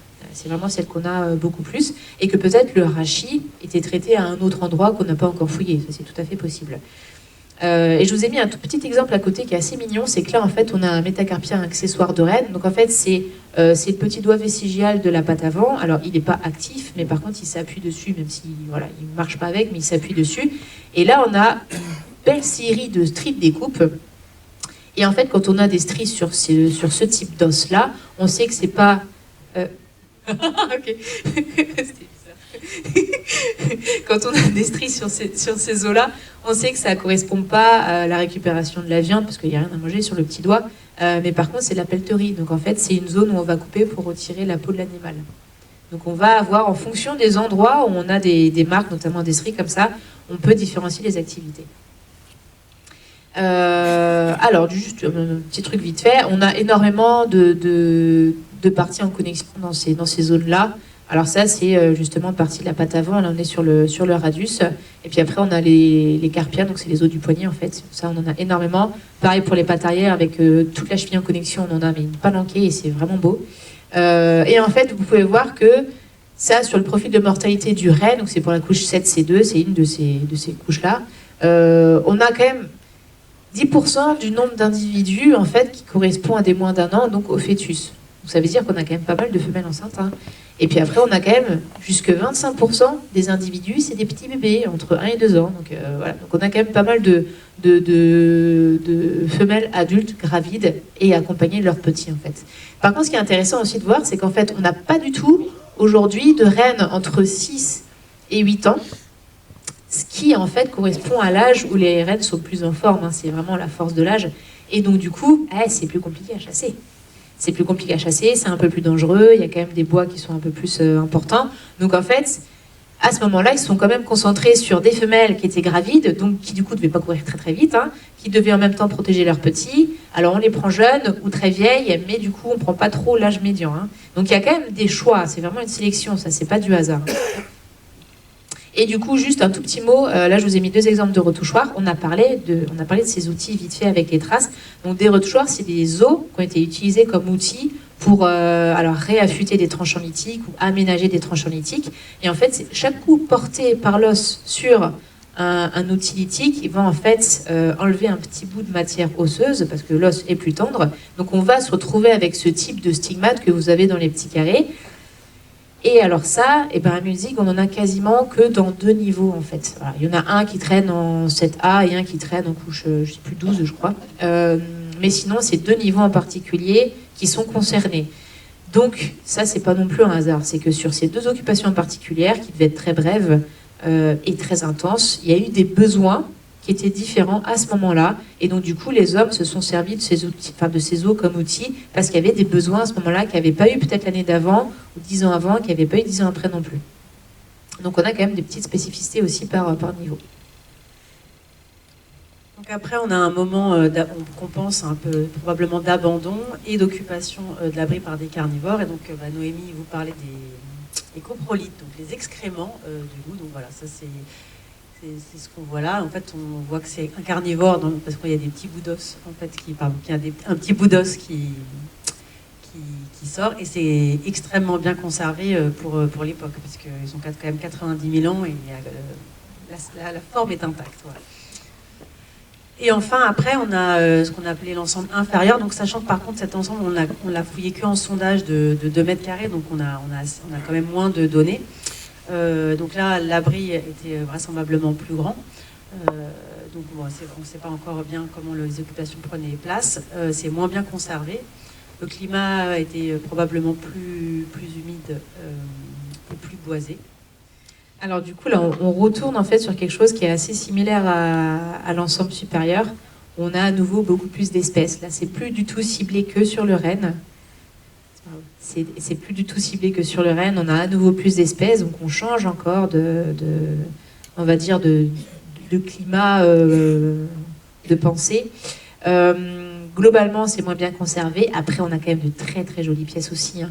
Je vous ai parlé de l'osioïde tout à l'heure, donc qui est l'os qui est dans la gorge, qui maintient les muscles. Et là, on a un exemple d'osioïde de bison. Alors, c'est une partie, c'est un tout petit bout, parce qu'en fait, ça, sur les trois pointes, ça se poursuit. Donc, c'est vraiment la toute petite zone centrale qui se conserve. Pour avoir un osioïde de 90 000 ans, franchement, on n'en voit pas partout. Je vous le dis, c'est quand même assez rarissime. J'en ai vu 3 dans ma vie, je crois. Donc on a quand même des très belles pièces. On a aussi là un numérus de cheval avec des très très jolies stries, une belle fracturation, c'est magnifique. On a cette année, il vient de cette année celui-là, un petit maxillaire de loup, il est vraiment choupinou. Mais du coup, voilà, on retombe sur quelque chose qui est moins bien conservé, comme sur la partie supérieure, sur quelque chose qui est beaucoup plus diversifié. Donc on n'est plus sur les mêmes stratégies de chasse. Hein. Et là, ce qui va être rigolo, c'est qu'on va retomber sur ces outils qu'on avait dans l'ensemble supérieur, donc ce que vous appelez les encoffrés denticulés. Donc c'est ces outils épais, ouais, j'ai du mal. Hein. Ces outils épais, voilà, un peu en dents de scie, en profil de dents de scie. Donc ils sont plutôt plus petits, plus trapus. Et ce qui est rigolo, c'est que, donc, comme Noémie disait, il y avait plus d'espèces diversifiées, mais il y a notamment pas mal de mammouths par rapport à ce qu'il y a au-dessus. Et c'est souvent, en général, dans les sites préhistoriques, quand c'est des sites à mammouths, à éléphants, les outils en pierre sont petits. Voilà, on n'arrive pas encore à se l'expliquer pourquoi. Mais en tout cas, voilà, ça se confirme. Donc voilà, ça c'était pour les données de Mutsik. Et donc maintenant, ce qui est intéressant, c'est d'essayer de voir au niveau régional et européen rapidement comment s'insère le site, puisqu'on évoquait au début justement un peu ce contexte européen par rapport au Rhin. Est-ce que Mutsik, ça ressemble à quelle culture, entre guillemets, on peut le rattacher. Et en fait, ce qui est intéressant, donc on voit qu'il y a un peu deux ambiances les niveaux les plus récents et les plus anciens, hein, avec ces petits outils, ces denticulés, ces chasses un peu opportunistes, et notamment avec une sélection des méga herbivores, et ces occupations courtes, répétées, avec une chasse massive aux rennes, hein, surtout un gibier chassé, et avec d'autres types d'outils. Et donc quand on regarde au niveau européen, en fait, il s'avère que en fait, ces ambiances vont représenter en fait des espaces différents, puisque l'ensemble inférieur va ressembler à tout ce qui se passait à l'ouest du Rhin, que j'ai évoqué au début, alors que les ensembles les plus récents, supérieurs et inférieurs, vont ressembler à plutôt ce qui se passe du côté rhénan. En fait, la question, c'est de savoir est-ce que ces différences, est-ce qu'elles sont chronologiques, est-ce qu'elles sont fonctionnelles, puisqu'on voit que les gibiers de chassés ne sont pas les mêmes, c'est des stratégies différentes. Est-ce que c'est juste des moments d'occupation où finalement, ils vont... par exemple, c'est vrai que le renne, on l'a pas forcément dit, mais tout ça, ce sont des espèces qui migrent à espaces très réguliers, très régulièrement, pardon. C'est-à-dire ils vont passer, mettons, proche du site à chaque fois à la même période. Donc Néandertal le sait. Peut-être qu'il vient spécifiquement pour ces périodes pour abattre le gibier, alors qu'à d'autres moments, il va être plus opportuniste, etc. Donc là, la question est de savoir est-ce que c'est vraiment culturel, est-ce que c'est des groupes différents, est-ce que finalement ça ne serait que fonctionnel, ou un peu des deux. Pour l'instant, on n'a pas forcément la réponse. Donc pour conclure, le site de Mutsik, comme vous avez pu voir, c'est plusieurs occupations qui sont différentes, mais qui démontrent toutes quand même une certaine structuration. La chasse est organisée, hein. Il y a un traitement de la viande qui est efficient, puisqu'il y a très peu de traces de carnivores, alors qu'il y a vraiment beaucoup d'ossements, donc ça devait quand même attirer une faune spécifique. Donc c'est que ça a été quand même assez efficace.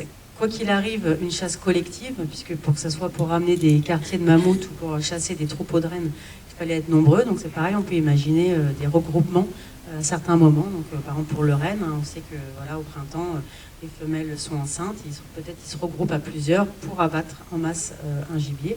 Et donc ça s'insère dans un cycle de nomadisme structuré. Donc ça montre quand même qu'ils étaient assez organisés. Donc vous l'aurez compris, encore de nombreuses années de recherche à venir.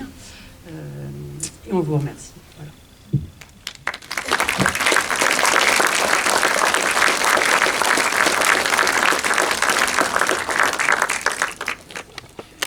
Le thème de notre cycle, c'est archéologie, quoi de neuf. Je crois qu'on a été servi ce soir. Si on veut résumer en quelques mots le métier d'archéologue aujourd'hui, c'est comme ça que je le résumerai, c'est d'abord un sens aigu de l'organisation mathématique et géométrique, une imagination débordante, un sens de l'observation vraiment extraordinaire, et à la fin revenir à la rigueur mathématique pour démontrer que tout ce qu'on a pensé est réel. Tout ça dans la bonne humeur et dans l'envie d'aller au travail. Merci beaucoup, c'était extraordinaire, je suis sûr qu'il va y avoir plein de questions. Alors, la première. Merci pour cette conférence. Une question, là, vous parlez d'une population néandertalienne en Asie. Et serait-ce des Denisoviens? Non, non, a priori, l'homme de Denisova, c'est encore une autre espèce. Alors, on en a juste une trace à un endroit. Mais Denisova viendrait aussi d'Homo heidelbergensis. Donc, en fait, ils auraient le même ancêtre commun aussi que nous, mais c'est pas la même espèce. Je sais bien qu'on vient d'employer des mots barbares que tout le monde ne comprend pas, mais c'est pas pour autant qu'on va poser une question. Allez, allez. Voilà. Merci pour la présentation. Comment est-ce qu'on explique qu'ils ramènent les têtes? Alors que pour moi, il n'y a pas grand-chose à manger dessus. Pourquoi pas simplement d'enlever les bois et les cornes et laisser la tête sur place? Donc, vraiment, le transport était un problème. Alors, ça va dépendre peut-être des animaux, mais par exemple, si tu veux récupérer... si tu as une tête de mammouth, tu as quand même beaucoup de choses à manger. Tu as la cervelle que tu peux choper, tu as la langue que tu peux choper, tu vas avoir les joues que tu peux choper. Et ça, tu vas pas forcément pouvoir le faire si tu as des carnivores qui rôdent autour. Donc là, à ce moment-là, c'est quelque chose, si tu veux être sûr d'avoir ces produits-là qui sont quand même assez sympas à manger, je pense, il faut pouvoir te mettre en sécurité. Donc là, tu te mets à plusieurs pour transporter ton crâne. Après, sur les espèces qui sont plus petites, notamment le renne, par exemple, la tête, elle peut être prise avec le haut de la colonne, en fait, avec le cou. Et là, au niveau du cou, tu vas quand même avoir... Je suis désolée, hein, c'est un exemple, mais en fait, ils vont pas nécessairement arracher la tête de la colonne. Hein. Il va y avoir les cervicales qui vont être prises avec. Et là, à cet endroit-là, sur ces animaux-là, tu as quand même pas mal de gras qui traînent. Et donc, du coup, c'est quand même... Non, mais pas elle, hein, mais sur nos bestioles, voilà, il y avait quand même du gras qui va être bon à prendre. Donc, c'est pareil, c'est bien aussi de te mettre en sécurité... Je pense que c'est une sécurité pour te mettre loin des carnivores aussi qui vont rôder autour de tout ça.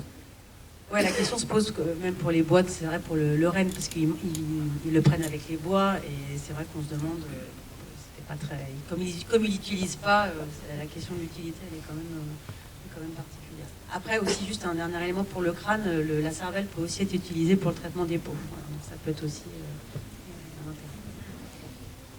Oui, puis, oui, tout à fait. Et puis pour la question des bois, en effet, c'est qu'on essaie quand même de repérer sur les bois de cervidés, alors que ce soit généralement renne ou cerf, hein, si on a l'utilisation. Mais en fait, c'est compliqué à voir parce que les surfaces vont assez vite quand même s'effriter. Des fois, on va voir des stries, on en a déjà eu ici, mais on ne sait pas si c'est l'utilisation par l'homme ou si c'est des stries qui sont laissées quand les animaux se frottent pour enlever le velours au moment de la perte du velours. Donc voilà, il y a cette question potentielle d'utilisation des bois, on ne saurait pas trop ce qu'ils ficheraient avec, mais c'est une matière première, donc peut-être qu'en effet, ils ramenaient aussi les crânes pour ça, et qu'après, voilà, ils cassaient le crâne, ils servaient des bois, mais ça, pour l'instant, c'est vrai qu'on n'arrive pas trop à savoir, mais possiblement, oui. Oui, une question concernant la datation, enfin une double question. Quelles sont les dates pour l'instant les plus récentes et ou les plus anciennes, puisqu'on a vu qu'il y avait un certain nombre d'occupations? Et puis, de quelle manière vous arrivez à déterminer de manière aussi précise, moins 89 000 ou moins 90 000 ans? Alors, les dates, elles vont à peu près de moins 80 000 à moins 100 000. Après, le problème des dates, c'est qu'on a ce qu'on appelle des écarts. En fait, le dateur, il va dire c'est 90 000 plus ou moins 8 000 des fois. Donc, en fait, on va être entre 82 000 et 98 000. Voilà, donc ça nous donne on est dans des fourchettes qui sont quand même assez peu précises. Alors c'est sûr que sur 300 000 ans, finalement, on n'est pas à 3 000 ans près, mais quand même, on n'est pas très, voilà, c'est pas très précis. Donc c'est pour ça qu'on tient une moyenne de 90 000 ans. Et surtout, le problème, c'est qu'on a utilisé deux méthodes de datation qui ne sont pas tout à fait similaires. Voilà. En fait, vous voyez, il y a des dates, par exemple, pour un même niveau, il y a une méthode de datation, elle va être à moins 97 000, mais en fait, elle va être moins 97 000 plus ou moins 7 000. Donc, on va être entre moins 90 000 et moins 104 000, par exemple. Donc, on fait en espèce d'approximation, on fait une moyenne de la moyenne. Donc ça, c'est les dates, par exemple, on va dater les sédiments. Et après, on a aussi une méthode de datation, on date les dents d'animaux, et qui ne sont pas tout à fait, qui ne donnent pas des dates tout à fait pareilles. Donc, on essaye de faire une moyenne. Alors, c'était très intéressant puisque vous nous avez parlé d'ici de grands carnivores et de la manière de se nourrir, certainement, de cet homme de Néandertal. Mais on est tout proche de la Bruche. Vous n'avez trouvé aucune arête de poisson, rien? Alors, des arêtes, non, on n'a pas du tout. Les premières années, plutôt, ça fait longtemps que je ne l'ai pas vu d'ailleurs, mais les premières années, on avait des petites vertèbres de poissons qui traînaient. Il y en a encore aujourd'hui? Ah bah voilà. Alors il y en a quand même pas des masses, hein, et en termes de taille, c'est quand même pas impossible que ce soit toujours la même espèce. Alors, la pêche par Néandertal n'est pas attestée. Voilà, ça c'est même pas un gros débat d'ailleurs, on n'a aucune preuve de ça. On n'a aucun site où on a des outils, genre des NAS ou autres, donc il n'y a rien qui prouve qu'ils aient pêché, et aucun site où c'est blindé de poissons. Voilà, donc on n'a vraiment aucune preuve dans toute l'Eurasie de pêche, on va dire vraiment régulière chez Néandertal. Après, ce qui n'est pas impossible, c'est que c'est des poissons qui étaient ramenés par justement d'autres prédateurs, hein, que ce soit des rapaces, parce qu'on a quand même des très gros rapaces hein, à l'époque, hein, on a des os aussi de gros rapaces, ou potentiellement par d'autres carnivores terrestres. Hein, mais la pêche chez Néandertal, pour l'instant, non. Désolé. J'ai une deuxième question. On a beaucoup parlé du couvert, mais qu'en est-il du gîte? Faut-il comprendre qu'il y avait une énorme caverne à Mutzig et que l'éboulement a fait que on ne sait pas où il a dormi, où il s'est abrité, cet homme-là? Bah, il dormait dans l'abri. L'abri était finalement assez grand. Et l'abri était assez grand, mais bon, il dormait sous l'abri. Après, c'est possible qu'il ait aménagé aussi un peu les espaces. Après, on a aussi des sites dans la plaine où Néandertal dormait aussi dans la plaine. Alors souvent, il va prendre plutôt à contrebas d'une colline pour s'abriter. On a peu de traces quand même d'aménagement, mais il y a quand même quelques sites où on voit que peut-être avec des calages de poteaux, et même l'abri, c'est pas exclu qu'il l'ait aussi aménagé. On n'a pas vraiment de traces claires, mais justement pour un niveau, Noémie disait qu'on a beaucoup d'ossements dans une partie, spécifiquement dans la partie ouest, donc c'est possible, soit c'est une zone de rejet, soit on se posait même la question des crânes de mammouth, est-ce que ça n'a pas servi aussi à une sorte d'aménagement d'abri? On ne peut pas l'exclure encore aujourd'hui. Ouais. Mais en tout cas, ils occupaient l'abri, ça c'est sûr, et ils dormaient sous l'abri. Dans la datation, il me semblait que vous étiez très précise par moment des périodes de l'année. Comment vous avez fait? Oui, alors ça, c'est ce qu'on appelle la saisonnalité.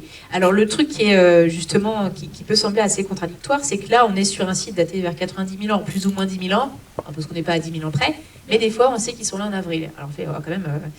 Bon, alors ça, c'est basé... 1er avril, c'est ça. Ça, c'est basé en fait sur ce qu'on appelle le principe d'actualisme. C'est-à-dire que sur... ce principe-là se base sur des espèces qui n'existent plus aujourd'hui, mais par exemple, pour le renne, on n'a pas ce problème-là, parce que le renne... Aujourd'hui, c'est encore la même espèce. On sait que ces animaux-là, dans la nature, vont naître à la même période, mai-juin. Voilà, donc les périodes de rude sont au même moment, les périodes de naissance sont au même moment. Voilà, il faut pouvoir qu'en gros les petits puissent se développer au début du printemps. Et donc, par principe d'actualisme, on se dit qu'à l'époque, c'était la même chose. Et que du coup, les rennes de l'époque naissaient entre mai et juin. Et donc, moi, je me base sur le 1er juin. C'est ma date. Je décide que le 1er juin, les bébés, ils naissent. Bon, il peut y avoir 2-3 mois de décalage, mais ça, on ne peut pas savoir, évidemment, quand c'est des questions individuelles. Et donc, du coup, je me dis, les bébés, hop, ils naissent le 1er juin. Je vais avoir une pièce, on va dire une mandibule, d'un petit renne. Je sais, avec les référentiels que j'ai, que l'animal a 6 mois. Donc, il est mort à 6 mois, le pauvre. Bon, il est né en juin. Ça fait juillet, août, septembre, octobre, novembre, décembre. Et ils étaient là en décembre. Voilà, donc ça c'est le principe de la saisonnalité, c'est par principe d'actualisme. Ah, ça se trouve, des fois on se plante complètement, hein, parce qu'on peut faire la même chose sur les rhinocéros, alors peut-être qu'ils avaient 2 périodes de mise bas sur l'année. Bon, mais en tout cas, normalement ça fonctionne, et c'est assez cohérent aussi avec d'autres informations qu'on peut avoir avec d'autres types de matériaux, quoi. Oui, j'aurais une question qui porte sur les périodes d'occupation, puisqu'apparemment il y a eu des périodes assez longues.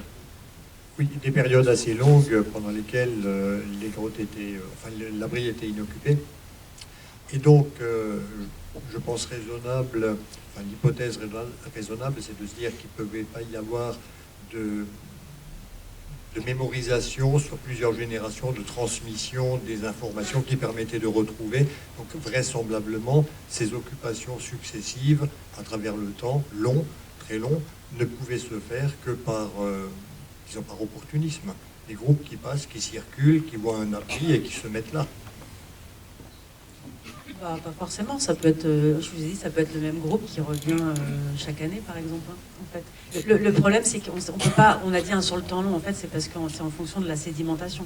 Puis on va avoir un niveau qui va nous sembler épais, où on n'a pas de traces, on va dire que c'est long, mais au final, c'est très compliqué de le savoir, puisqu'on est à 10 000 ans près. Enfin, Donc là, on pense que ça a duré 10 000 ans, cette occupation, mais bon, voilà, c'est énorme.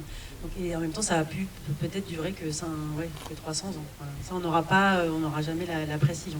Donc après, c'est peut-être un mélange des deux. Justement, on pense quand même que dans les moments, les niveaux du milieu, ils sont vraiment très fins. Et il y a très peu de niveaux d'abandon au milieu. Donc là, c'est vraisemblablement quand même les mêmes groupes, ils ont la même façon de tailler les outils, et ils ont la même stratégie de chasse.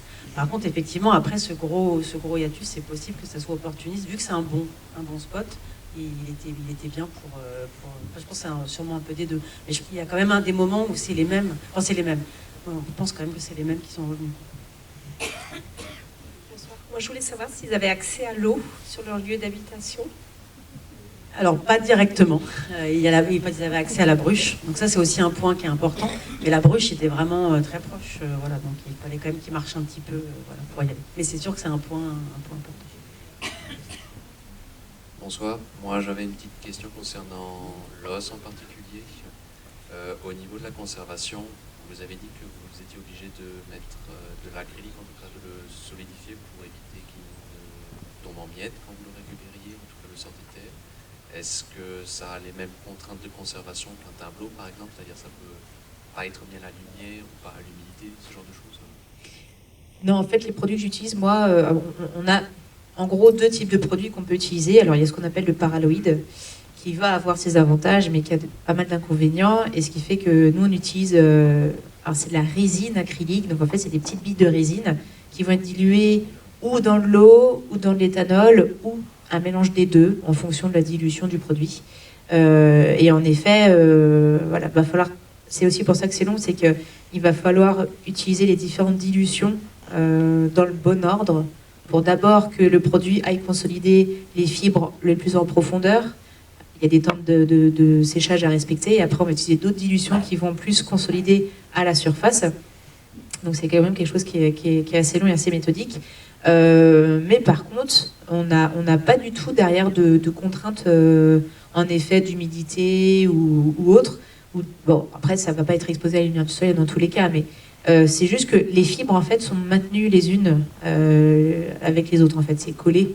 Donc, ce qui permet qu'en effet, les parties qui sont fissurées vont plus fissurer, ça ne va pas casser. Les fibres sont collées.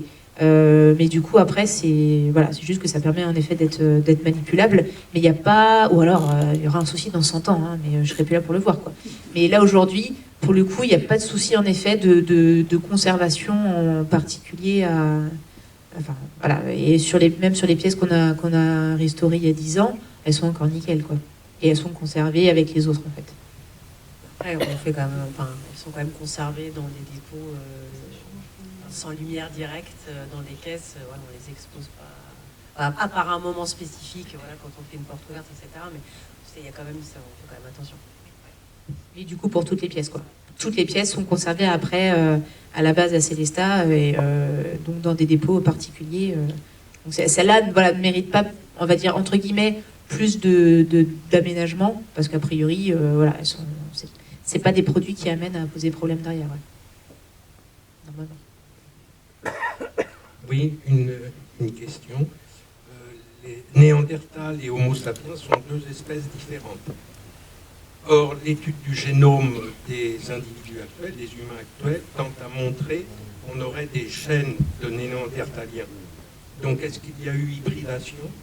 Est-ce qu'une belle Néandertalienne a fauté avec un Homo sapiens? Ils ont copulé, oui. On peut le dire. Oui, il y a eu en effet hybridation. Probablement justement dans la zone du Proche-Orient et Moyen-Orient, où ils ont quand même vécu 90 000 ensemble. À un moment donné, deux espèces proches qui se ressemblent, bon, bah, pourquoi pas y aller, quoi.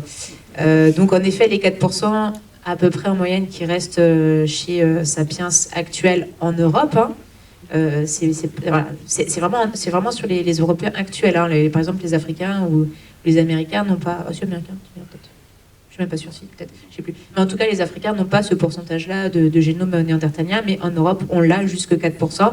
Et c'est en effet des gènes qui proviennent de l'hybridation. Voilà.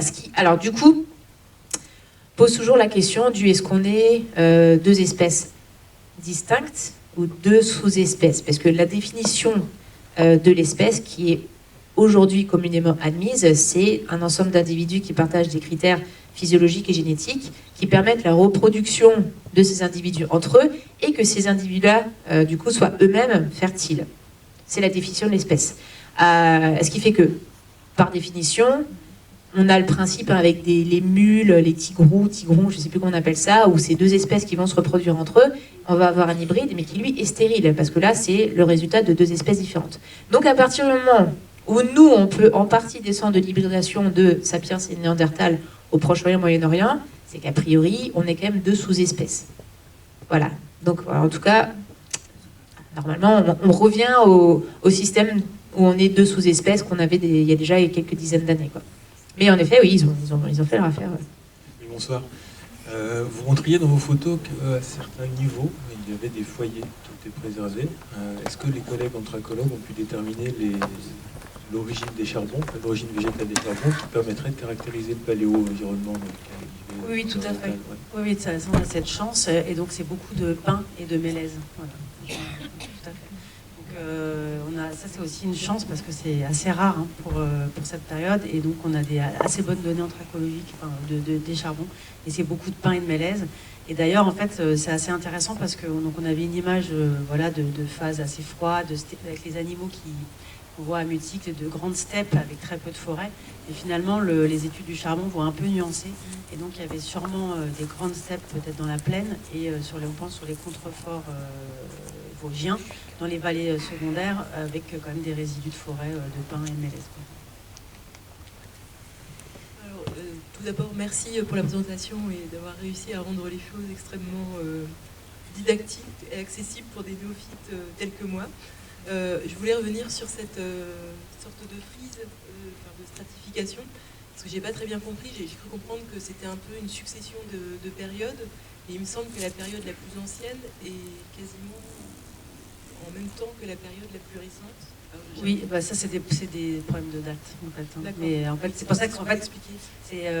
On va dire c'est pour ça qu'on pense que tout plus ou moins vers moins 90 000 ans et qu'entre le plus récent et le plus ancien, il ne s'est pas passé plus de 10 000 ans. Donc ça peut se passer moins, mais c'est au maximum 10 000 ans. Voilà.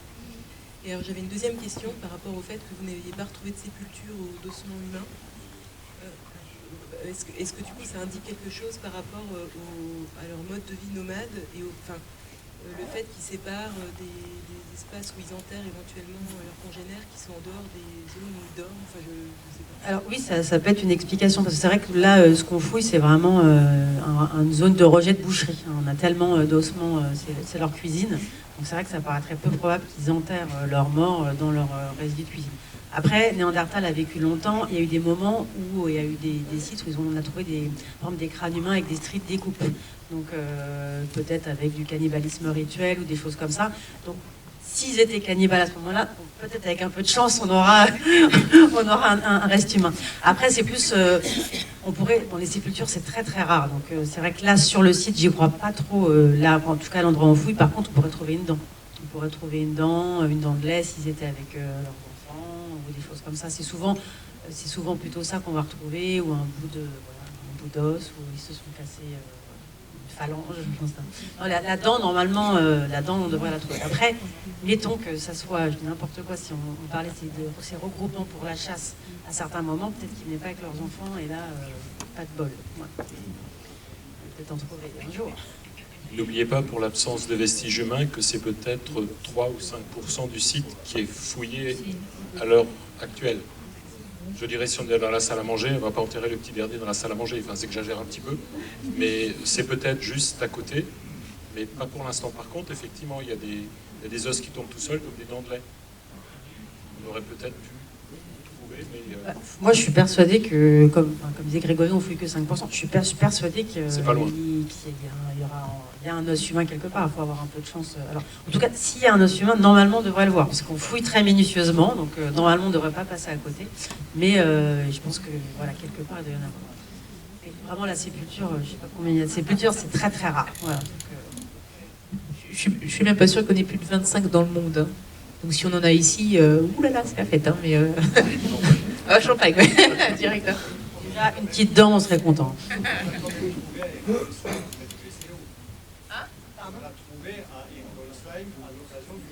Ah, mais pas une sépulture néandertalienne. Non. Ah non, non. Ah, mais c'est du récent. C'est plus récent. On n'a pas de. Voilà. Les squelettes les plus anciens en Alsace sont attribués. Alors, donc, il y a un site, par exemple, à Ensisheim, ils ont trouvé une sépulture mésolithique. Donc, à peu près moins 8000 ans, quelque chose comme ça. Ça, c'est la plus vieille sépulture d'Alsace. Et après, la grotte d'Oberlarg a un reste humain, mais c'est de la fin du paléolithique. Voilà, donc c'est beaucoup plus récent. Mais sinon, il y a des squelettes, mais il y a plein de squelettes, hein, mais de périodes beaucoup plus récentes. Là, on parle pour la période de Néandertal, c'est assez rare. Les questions ont eu du mal à démarrer comme d'habitude, et puis finalement, il y en a eu plein. Merci beaucoup. Avant de remettre un cadeau aux conférencières, je voudrais vous faire quelques petites annonces. D'abord, la prochaine conférence qui aura lieu donc le vendredi 15 mars 2024. Le Purpurkopf, une fortification du Xe siècle révélée par l'archéologie. Sujet plus qu'intéressant. J'ai déjà entrepris aujourd'hui des démarches pour qu'on ait une salle plus grande et probablement on aura la salle de 240 personnes. Donc, inscrivez-vous rapidement parce que moi ça me permet de gérer le mieux possible l'espace et j'ai déjà entrepris des démarches, je pense qu'elles vont aboutir. La conférence suivante ensuite sera la carrière du camp de concentration de Natzweiler-Struthof par Juliette Branger, et puis qui a lieu donc le 12 avril, et il y aura une conférence le vendredi 17 mai sur le Biblenhof, l'apport de l'archéologie préventive dans l'étude du village disparu à côté de Souls-les-Bains. Vous pouvez vous inscrire d'emblée, toutes les dates se trouvent sur le Molchan, notre bulletin de liaison, ou alors sur le site de la Société d'Histoire, qui est très bien fait, qui est facile d'accès, et n'hésitez pas à vous inscrire. Il vaut mieux s'inscrire à l'avance et se dédire quelques jours avant que de ne pas s'inscrire plus à de place. Autre élément important que je dois vous signaler, il y a un élément exceptionnel samedi en 8, donc demain en 8, à 19h45, il y a la projection d'un film qui s'appelle Une vie, avec Anthony Hopkins, qui raconte l'histoire d'un médecin anglais qui était en voyage en Tchécoslovaquie juste avant que les nazis ne rentrent en Tchécoslovaquie, et il a réussi à sauver presque 700 enfants juifs qui étaient en camp de déportation, et ce film sera suivi d'une conférence sur les justes en général faite par Madame Véronique Naudufou. Donc le 24 février à 19h45, soyez nombreux, c'est un peu le même schéma que celui qu'on avait connu avec beaucoup de succès pour Adieu Monsieur Hartmann. Maintenant il me reste à faire la fonction la plus difficile. Sur les conseils de Grégory, on a appris que vous n'étiez pas hostile au vin. Et donc, voilà, un petit peu de vin local. Et puis, quelques publications également sélectionnées par Grégory parmi nos anciens annuaires. Et en tout cas, ambiance très sympathique. Beaucoup de choses apprises. Merci beaucoup pour la façon de présenter, pour la richesse de la conférence. C'était une belle soirée. Merci beaucoup et à très bientôt, j'espère.